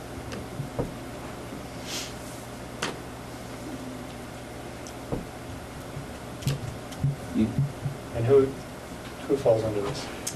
So these are the IT individuals, the admin assistants at the schools, the central office staff, Pianist at the FA. yes. There's tutors. What's the increase been in the last couple of years? It's, I don't know, it's been probably around the 3%, Are you 2.5 to sure? 3%. Are you sure support staff was 3.5 for next year? Okay. Sounds like a lot 2 weeks before voting on. I thought it was lower. We can table it, it doesn't have to be decided I think we should tonight. table it And you until can- after the budget. We can bring you back more information if you would like. Yeah, I think It's it'll- early, it's early, so. Some justification on that It 3.6. might be nice to see the list of individuals that, not their names, but, you know, the positions, because some people might not be as familiar with it. Okay. So, yes, to answer your question, we would not like to say. Okay. I think I got that right. Is that right? What's that, say that again? We're gonna kick that one down the road? Yeah, not too far, but yeah. That's fine, thank you. Okay, banking resolution. So, in our consolidation, one of the areas that we still have to take care of is the central office holds a credit card for purchases that can only be done online, which you need to have a credit card with, and/or making reservations for airfares and hotels for conferences and conventions and so on. So currently, the card we hold is with the Bank of Montreal, and I'm proposing that we change it to the People's United Bank, which is the bank that we deal with for all our other banking. And we need to have the new resolution that would be opening this bank account and this checking credit card account. We would be closing the old account. And I would also be requesting that we can increase the amount. It's $25,000 right now, which for the most part works okay, but every once in a while we are bumping up to that limit, and we have to do some jostling around to be able to do what we need to do to take care of some of those items. So I would be looking for authorization for the board clerk, which I believe is Milda, to sign this banking resolution. And I would also request that in the motion, and I don't think it's stated anywhere, that we would be closing the old account through Bank of Montreal. So we're looking for a motion to approve this banking resolution, for the clerk to sign it, to close the old one, and to up the limit to $50,000. It's just for online purchases, is this for like trainings or like what specifically? Yeah, anybody care to make that motion? Oh, sorry. Well, you specify the People's Bank, right, in the motion? It's in the resolution, yeah. Yeah, I'll make the motion. Thanks, Mike. I'll second. Thank you. Okay, Denise. go ahead. Sorry, That's okay. Robert's rules. So every once in a while, there are pieces of equipment that, most recently, a boiler issue at one of the schools where they needed to get an item ordered immediately and have it shipped. The area where we had a conflict was when we had multiple purchases like that on the card, and then we needed to also use the card for some students attending some conferences, competitions out of state, and we needed to pay for the airfare using the card, and we didn't quite have enough on our limit, and so we had to send a check overnight to the bank so that they could release some of our credit so that we could process that payment. So those are the kinds of things. Kevin's got a big credit card, and he told me to tell you that he'd be glad to let you use it. There won't be anything left on it by the time. You're right. Whose name is on the credit card usually? Is it just MRUSD or? It's MRUSD with my name on it, and it's in a locked filing cabinet. Get a benefit somehow, right? Is the old one Franklin Central? Yes, the old one says Franklin Central. So that's the main reason why we really need to have this taken care of. Any questions? I'm just really curious why do we have Bank of Montreal? So the reason we have the Bank of Montreal is because we got that card through a program that is through the organization that school business officials belong to, and it's a nationwide program, and it's a purchasing card, so it's slightly different than a credit card, Whereas the purchasing card, you can set it up so that you can put limits on where things can be purchased and what kinds of items can be purchased. There are some school districts that actually get purchasing cards for like each of their principals and department chairs and facility people, and they all have these cards, and you can go online and you can set it up so that this card can only be used at this place to purchase these kinds of items. We don't use it that way because we only have the one, and we use it just for when we have to. And if an online purchase has to be made, they come to my office, and either myself or Jennifer are the ones that actually do the purchasing. So that's why it was with Montreal, because that's the company, the bank that does these purchasing cards. Got it, thank you, I was just curious. Anything else? So you picked the bank you like best, right? Well, I picked the bank that we're dealing with now. It makes it a little bit more convenient that it is So the same transferring bank. funds and stuff like that. Okay. Yeah. Yeah. Okay, ready to vote? Okay, all those in favor indicate by saying aye. Aye. Opposed? Abstentions? Approved 7-0. Thank you. Item 8C is a side letter, grandfathered vacation leave, attachment 8C. Martha, you said you need Yeah, that one. I can take this one. So, when we were negotiating with the support staff, the question had come up whether or not the vacation that was being negotiated, if there were any staff members that were going to be losing any vacation time. And when the question was asked, it was asked specifically about a group of staff, and when we went back and researched, we said, no, nobody's going to lose any vacation. Well, in the end, it was not just those specific individuals that they really were looking for, even though it wasn't really clear. But these 2, 4, 6, 7 individuals were actually losing a few days, some more than others. And so this is a proposal to the board to agree to allow the individuals that had more vacation time than what the new negotiated agreement was allowing them, to allow them to continue with those number of days until they catch up to the schedule. And this would only be good until the end of this negotiated agreement. It would be a side letter that would sunset, and it would be an item that would need to be renegotiated during negotiation. So this is a proposal that the association was hoping to bring forward to the board to consider and agree to. Okay. Motion to approve. For discussion's sake, yes, so moved. Thank you, Mike. Second? Second. Questions? It's like 100 days there. But what this is the number of days that these individuals would have.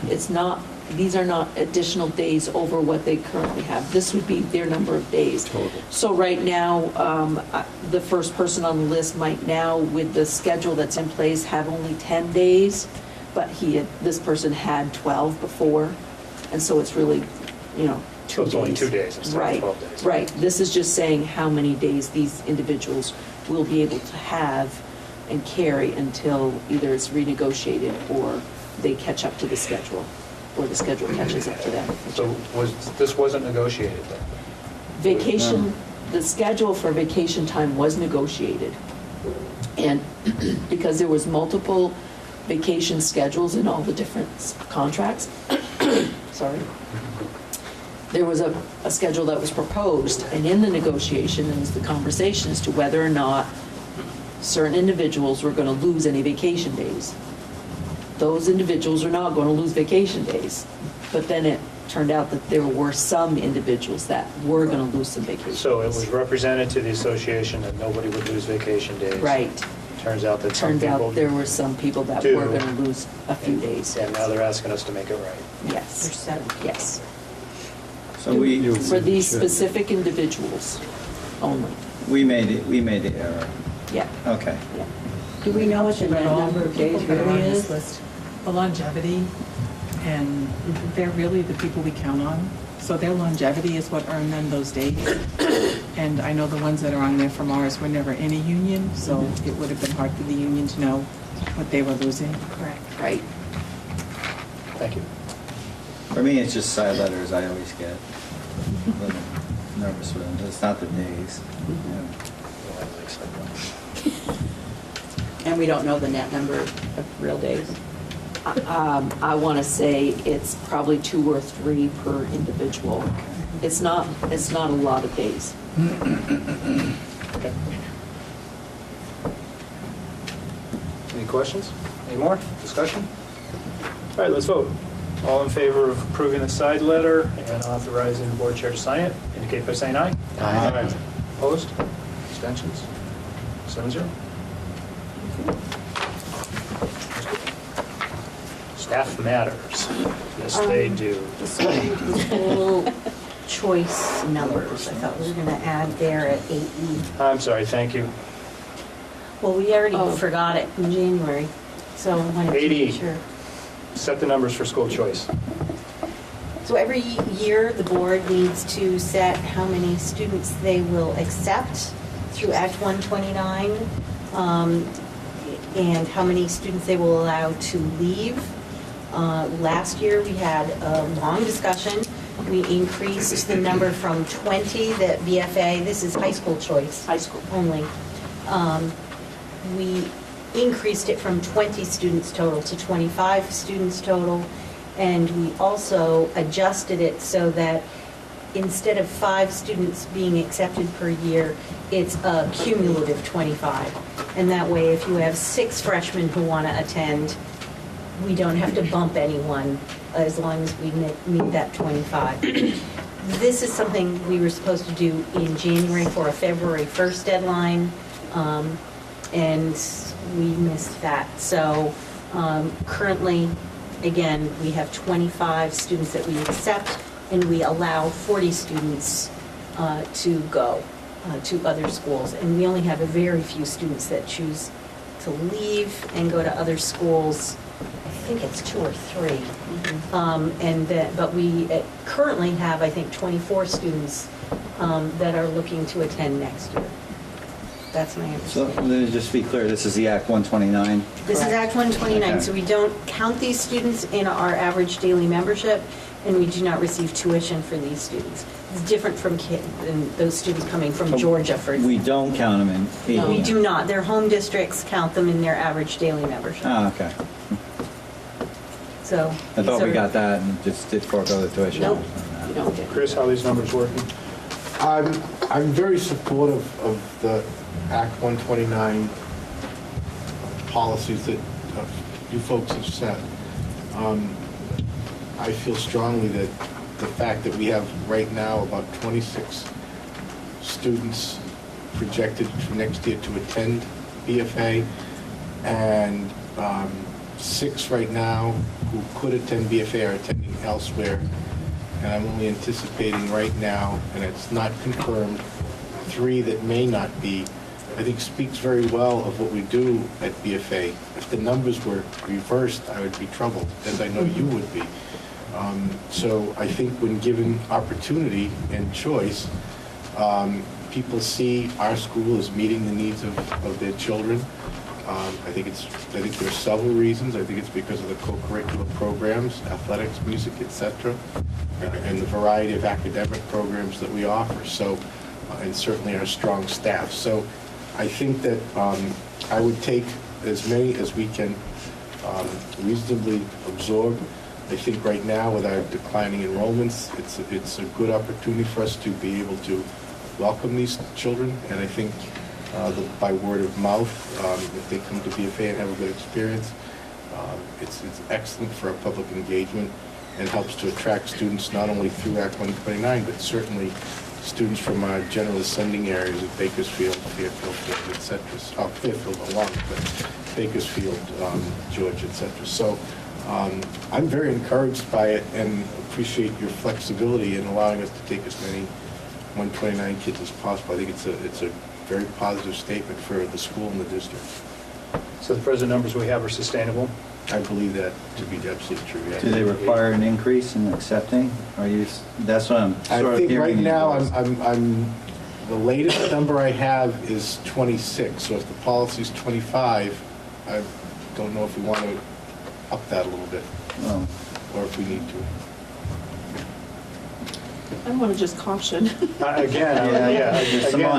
There's, You know, there's the money side to that. Exactly. And I appreciate everything that Chris is saying, and I agree with it all. It's just that, you know, we don't want to be having to allow so many students that we are needing to keep staff on payroll just because we've got these additional students that we're not receiving any funding for. That's right. So that's me, the fiscal person, saying my say about it. So Martha, are you happy with 25? I would say 25 is fine. 25 is working. Okay. And Chris, you're, I mean, as my dear mother used to say, when planning dinners for family members and how many we invite, she'd say, what's one more? So, that was just sort of the welcoming approach in which I grew up with. So do when the three that leave, I wouldn't. I'm fine with a couple more students if we raise the limit, and I truly understand Martha's situation, her point of view as well. I think we're coming at it from our roles, and it's for you good people to decide what makes the most sense. I know these are different fundings, but there's no relation between the three who leave and the amount that we can. The three who go elsewhere, we do count those students. Right. We don't count any of the. Yeah, I get so that. these 25 students, they're not part of our AYP. So we actually have to have staff to support them, yet it works against our cost per pupil. I would be really hesitant to bump that number from where it is, especially since we bumped it last year. With the fiscal situation that we're facing right now, I think prudence is key right now. How many are sent out? Can I ask that question? I think there's 3 students that attend other schools. So that doesn't count the kids from Fairfield that are going to Enosburg right now? That were grandfathered in? No. No, that's different. New kids that go to Enosburg apply through Act 129. Right. Yeah. So, but what we're really talking about here is kids coming in. Right. So, I don't think I would support bumping it up any more than where it is right now. I don't know about what the rest of you think. Is it 25 per year for freshman year, or is it 25 total that can be in our 25 school? total, and we have the flexibility within grade level. They used to be capped at 25 per grade level, and now I think you said 25. Yeah. I really appreciate it. Right, we gave you the flexibility because if there's more that want to, okay. Yeah.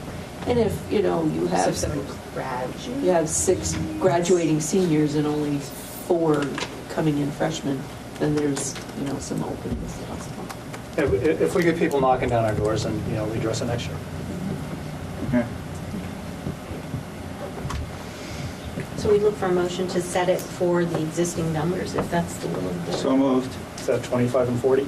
Yes. Thank you, Mike. Thank you, Nina. Any further discussion? Hearing none, all those in favor indicate by saying aye. Aye. Opposed, abstentions, 7-0.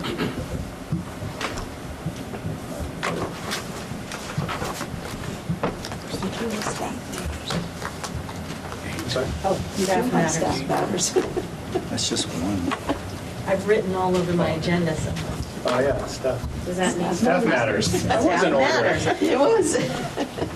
Yeah, I was wondering why we skipped that.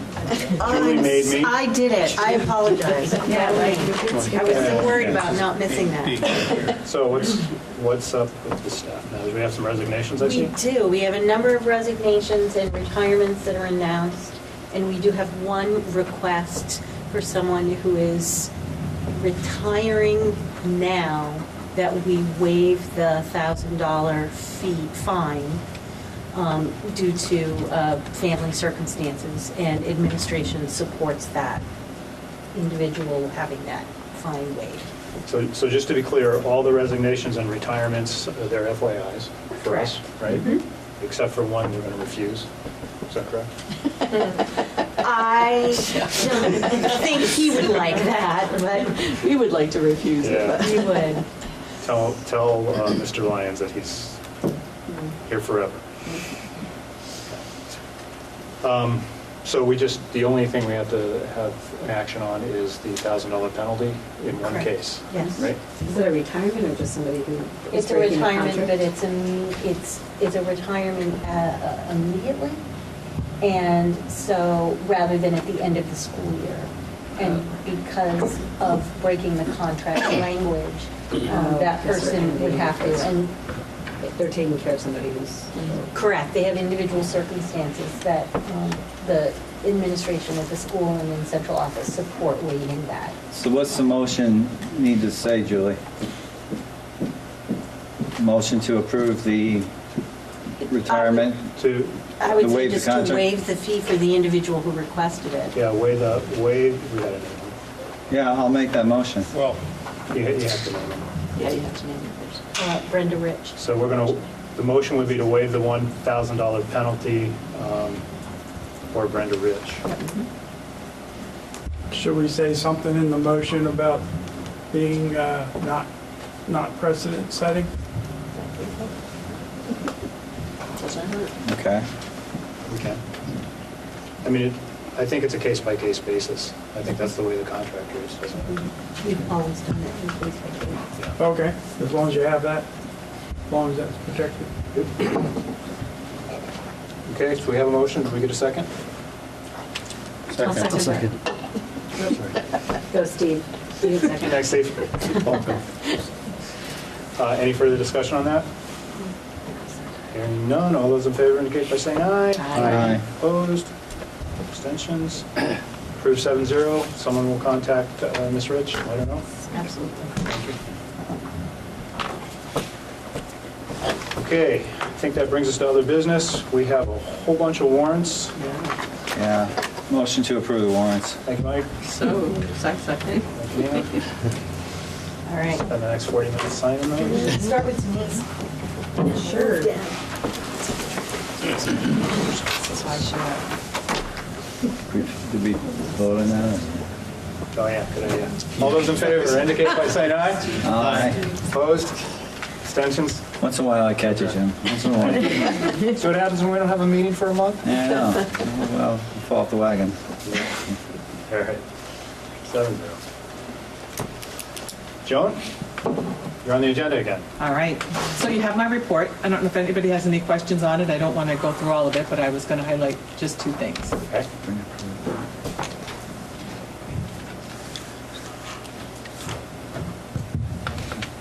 So I'll highlight my things, and if you have any questions, you're welcome to ask about anything else that's on there. So today and tomorrow, we have Leah Mermelstein here from, she was linked with Columbia University. She was an instructor there. She's now a consultant, and she's working with, we have a group of 4 teachers, 213 and 246, together, and they're doing the whole day with her. They're going to actually do 3 days. Today is the learning day. Their next time, she's going to push into their classrooms and model what she's teaching them with their students. And the last time, they bring her problems, and she goes in and sort of does it with their students. So it's been this really nice, I got to sit in whenever I could today on today's session. Tomorrow's going to be 4 different teachers. This is the Writer's Workshop model. City has done the Reader's Workshop model, while Town did the Writer's Workshop model, so now we're kind of training in both areas in all. So this is sort of bringing, it's right along the lines of where MRUSD is wanting to go. For the literacy teachers in our school, this was a desire for them, and it's really been an exciting, it was a great day today. The teachers had a great time. I'm looking forward to seeing what the group tomorrow feels like. And this is the first of the 3-day sessions. So this is a neat training. When I sat there, it felt a lot like the meeting I had been in earlier this week, which was a lesson study that Sandy Stanhope is running with our math teachers, where we have a 1-3, a 4-6, and a 7-8 math teacher in groups of 3s that are working together and moving through each other's classrooms and watching each other teach and then debriefing their practice.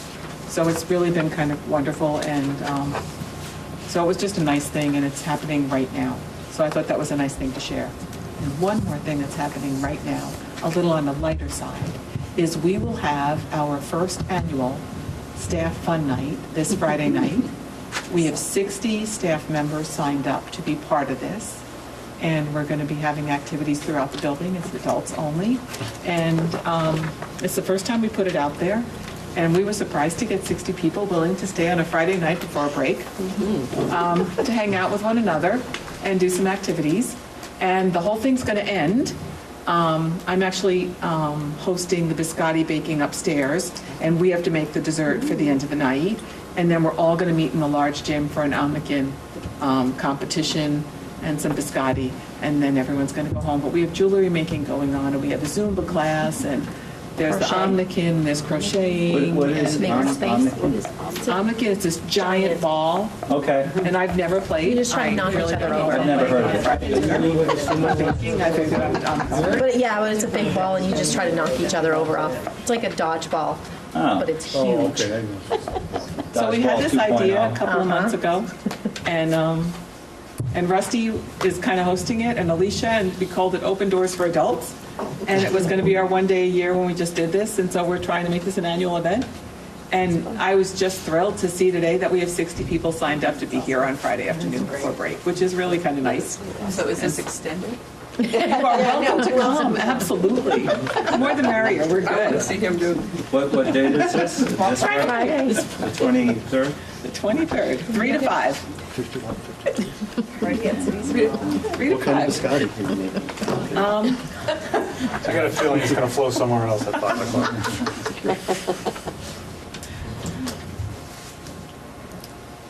No comment. That sounds fun. Okay. Any questions for Joan on her report? Okay, let's go. Can I ask her a question? Sorry. The implicit bias training that you held, was that held for all teachers or for all It was staff? held for the entire staff. The entire staff? So the custodians were in here, everybody was in here. Was it during the day or when? did It you was, do we took a faculty meeting and we converted it. And Robin made sure that everyone was here on time for his crew.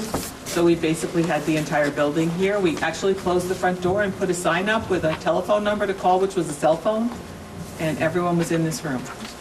Were bus drivers here? Or The bus drivers we didn't include. That was the one group we didn't include. They were taking the kids home.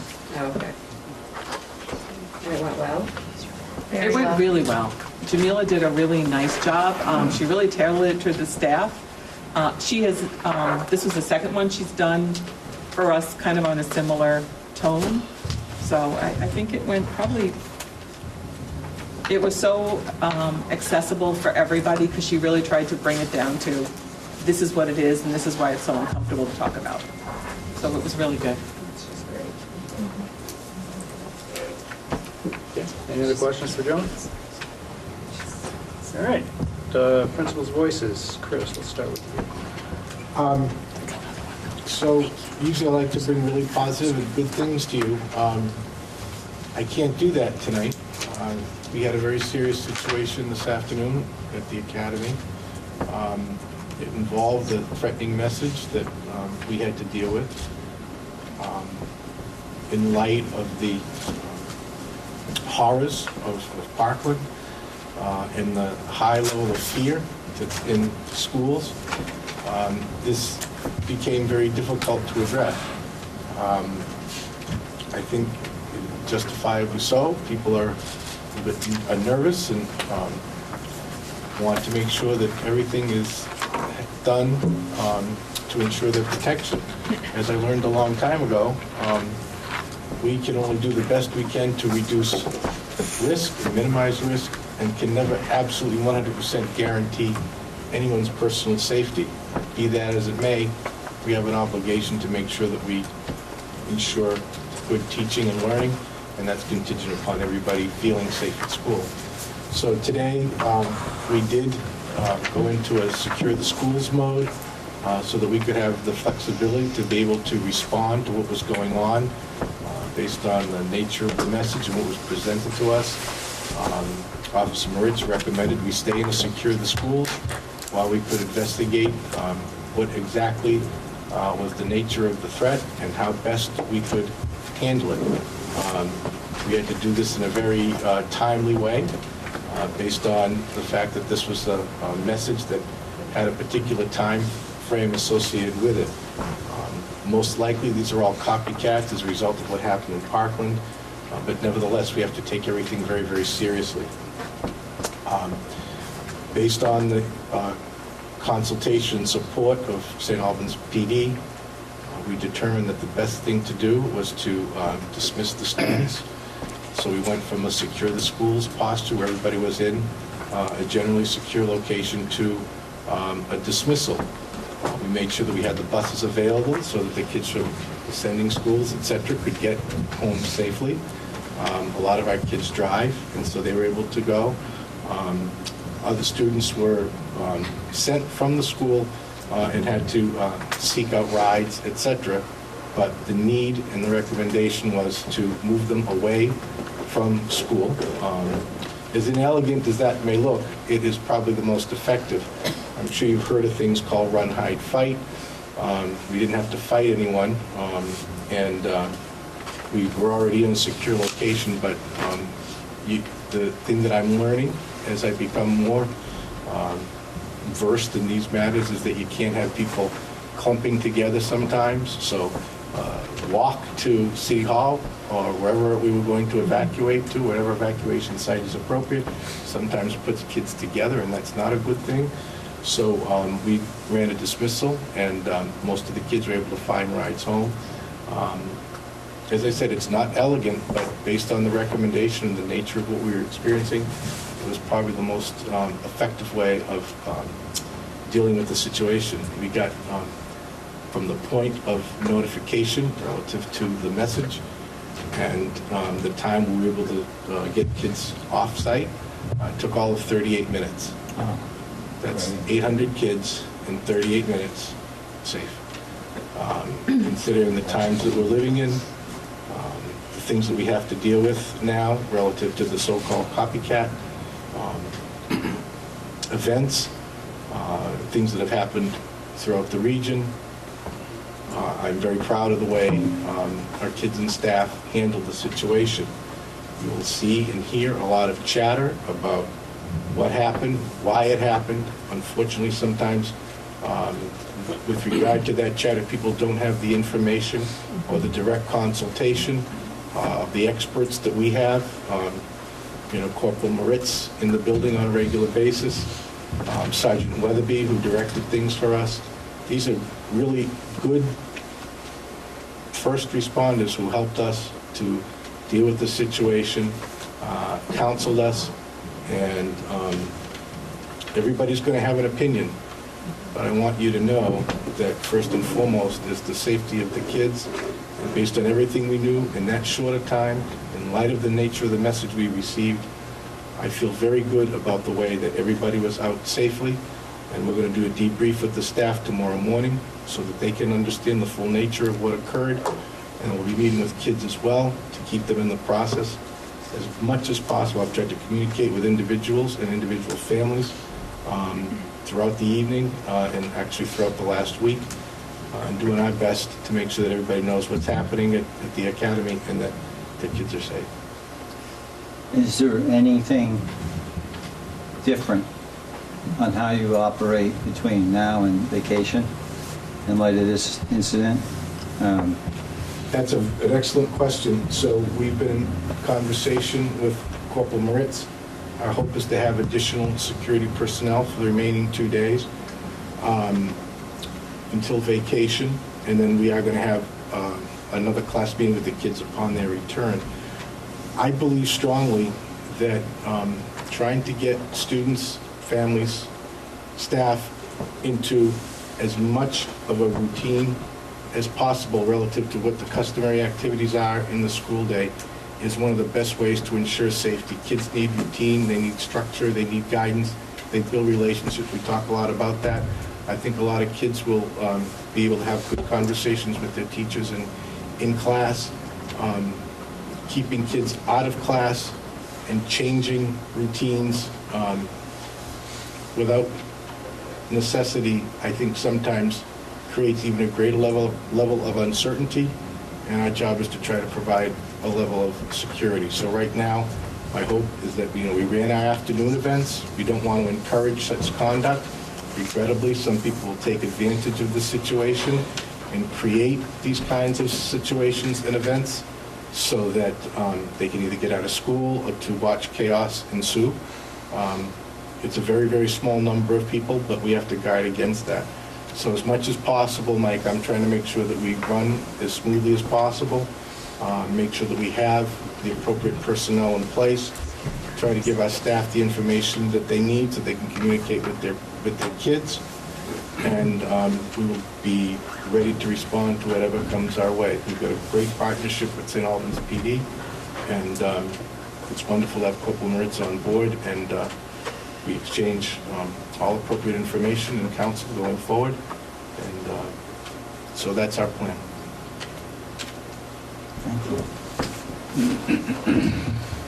I'm sorry to bring that up. Usually this is a celebrated moment. Yeah. No. I think Well, it's let me tell you. important that you know what's happening. Let me tell you. Yeah. I grew up 5 miles from Parkland, Florida. My nephew lives there. His children will attend that high school in a few years. So this is something that hit really close to home for me.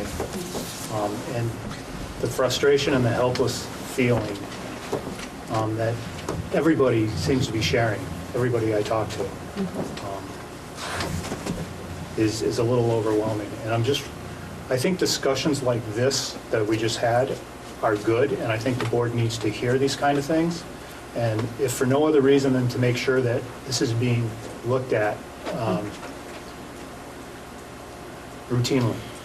So maybe I'm thinking a couple of times a year, maybe we should have a discussion around security and around these types of issues as to what's going on in our school, and not just at the high school, but the K-8s as well. History has shown that it happens there too. So I think for a future meeting, I would like to have a discussion around that, and maybe when Kevin comes back and we can get with the principals and figure out what that would look like or what it would be, but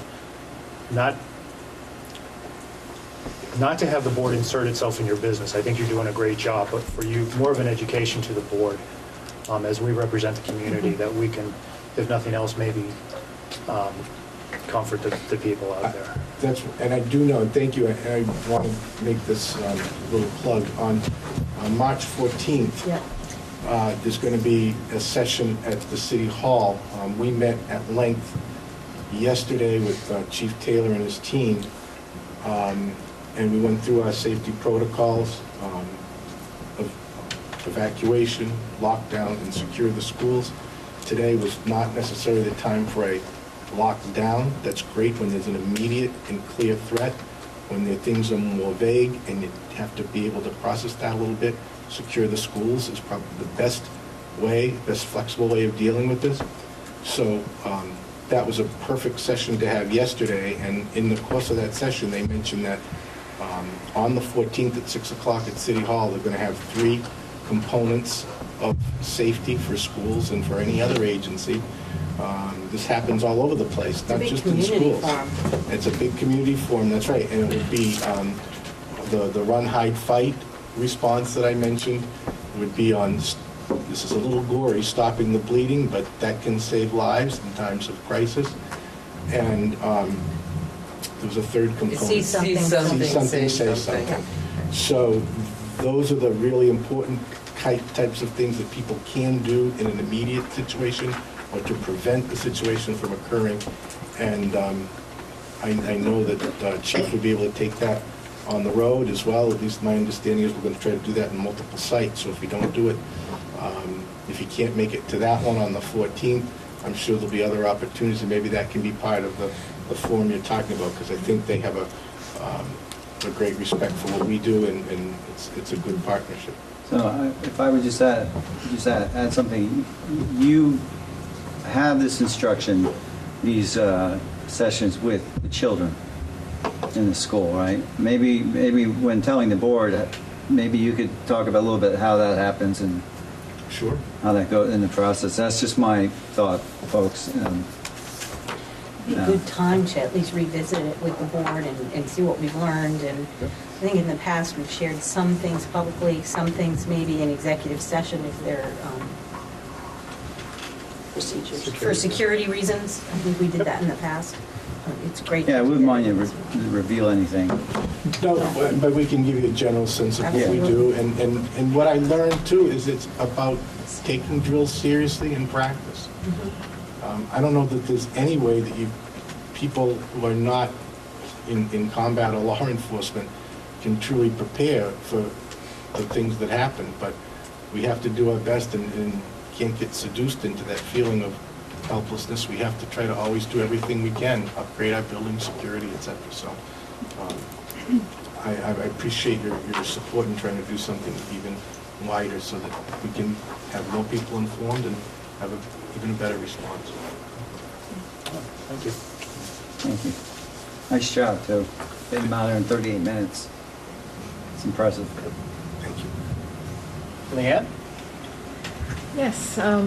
So last Friday, I was invited, along with my area colleagues that are also directors of the Vermont Career and Technical Education Centers, to go to the State House and hear from Bernie Sanders and a German ambassador around their apprenticeships. And then we had invited him back to the Barry Technical Center, where all of the directors were able to talk to him specifically with the German ambassador to hear about how their apprenticeships are successful. In advanced manufacturing, particularly in Franklin County, we hear from a lot of businesses that are struggling to find skilled employees. And so what happened subsequently after that meeting is I had a visit from the Career Pathways Coordinator, Oscar, and he has a very long last name that I can't pronounce, from the Agency of Education. And so we're working together to try to figure out how we can simulate those apprenticeships to provide skilled workers for Franklin County, specifically in advanced manufacturing. So stay tuned for that. Friday, we're going to be hosting about 200 8th grade middle schoolers at the Northwest Technical Center. We've been doing this for probably 4 years now. We call it Career Exploration. And so what happens is our students from each one of our programs, along with our outreach coordinator, visits each individual 8th grade class and shares the different programs that we have available. And then those students choose 2 programs to participate in. So the instructors and our high school students actually facilitate activities for them.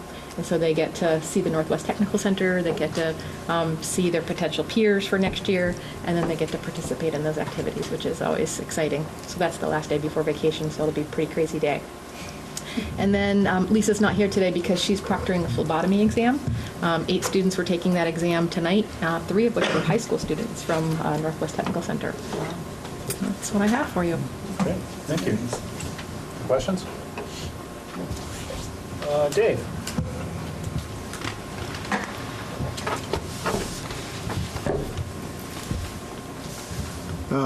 We have a busy, very busy month of March ahead of us, starting in a few days. Because of the change in schedule at University of Vermont, my crew will have 22 hours to get the ice out after BFA is on it last time, assuming we're in the championship, which we all know we will be. Get the ice out, get the floor dry and clean, and start setting up for the Home and Recreation Expo. This is still referred to as a Railroad City by many of us. We host a railroad show for the community on March 10th. And we have the Expo 16, 17, 18, and then the Career Fair on March 29th.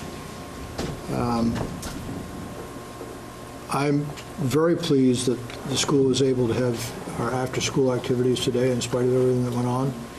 And I think that certainly it's nice to have a place where kids can feel safe and feel normal and unthreatened, and have an extra opportunity to get together and share experiences with each other. Can you just repeat March 10th, you said was what? March 10th is the Railroad Show. The Railroad Show, thank you. Okay. Jason? Sure, just 2 things. The first one is just want to recognize our new choral director, Aaron Barsumian. He's kind of gone through his first phase of winter experiences. So at a 3-4 chorus, 5, 6, 7, 8 chorus, and most recently the 1st and 2nd grade fine arts night. He incorporated movement, he incorporated dance, he incorporated singing. So it was a great first season for him. So we expect many more years of great things from Aram. So we're really lucky to have him as part of our fine arts department. The other one, I appreciate Denise's T-shirt, the Rise VT shirt. Just in case you didn't see the paper, back in early February, Jessica Frost, who is a Rise VT wellness specialist, and also one of our parents, and Denise helped coordinate a site visit, and they thought of us when they were trying to kind of showcase some of the things that are happening around Rise VT, and they thought of our school, and I always don't know how to say their acronym, but EPODE? EPODE, okay. They're a global group around fighting childhood obesity, and they were there as part of that. So it's just nice to have the teachers who are working so hard on so many things be showcased a little bit and really see the benefit and the positive impact it's having. And so it's been a good buzz for teachers to think about how to continue to grow those wellness opportunities for kids in our schools. So organizations like NMC and Rise VT are doing great stuff for our community. Cool, great. Thanks for the shout out. Stacy. The Parent Community Council that's been together for 4 or 5 years is hosting a brain states training for parents on March 20th. So some teachers and I are going to get together and talk with some families about the brain states, which goes along with conscious discipline. And so many of you liked what you heard when we talked about it in September. The invitation is open for you to come. We usually have a meal, and childcare is provided. March 20th. March 20th, thank you. It's in our document that is attached, but I just wanted to point out that that was something that came out of the brain states was the #1 pick for the parents when they came in September open house that they were looking for more information on. So we're going to start with that and see where it goes. Joan, anything else? Good. Okay. I think I got all the principals that are here, right? All right. Agenda items for future meetings. So certainly we'll have a talk about security somewhere down the road. Municipal use policy, Mike is asking for us to... I'm asking Kathy to research the Take a shot at it? current agreements that might exist or might not. Okay. Let me take a shot at it. Next meeting will be reorganization. We'll have at minimum 2 new board members. So I would like to take this opportunity to express my thanks to Michael Esperance and Denise Smith for the many, many years you guys have put on, the service you guys have given this board, and 12. In Franklin Central and Fairfield and St. Albans City. Thank you guys so much. Thank you, Jim.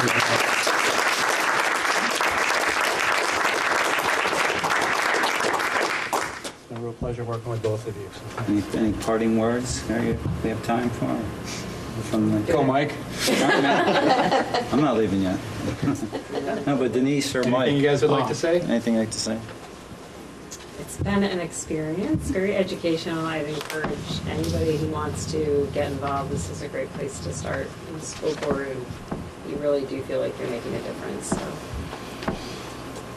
And it's been fun serving all of you.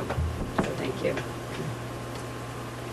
I want to thank all of you, the principals, the business office, Joan, everybody, for being so helpful, and especially this last year or so with the Maple Run. I think it's been a really good thing and will continue to be a very successful and more efficient organization than it was. So there's a lot of good things there. I probably won't have an opportunity to meet again with you for a while, but there's just some things in my own life that I wanted to do, so it's just time for me, and it's been a pleasure. I know the kids in this area are probably far better off than they could know that they are, and there's still continuing work, you know. So it is a work in progress, and I look forward to seeing what's going to happen next on the Maple Run, because I know it'll be good. So it's been a pleasure. It's been a long run, too. Jim and I have spent far too many nights out till 10, 11, and 12, and it wasn't drinking. We were negotiating, maybe, but it wasn't over a beer. So, yeah, anybody who's interested, certainly, it's going to be some times that come up. It'll be a lot of hours, but it's worth it. Thank you all for your help. Thank you. Thank you both. Yeah.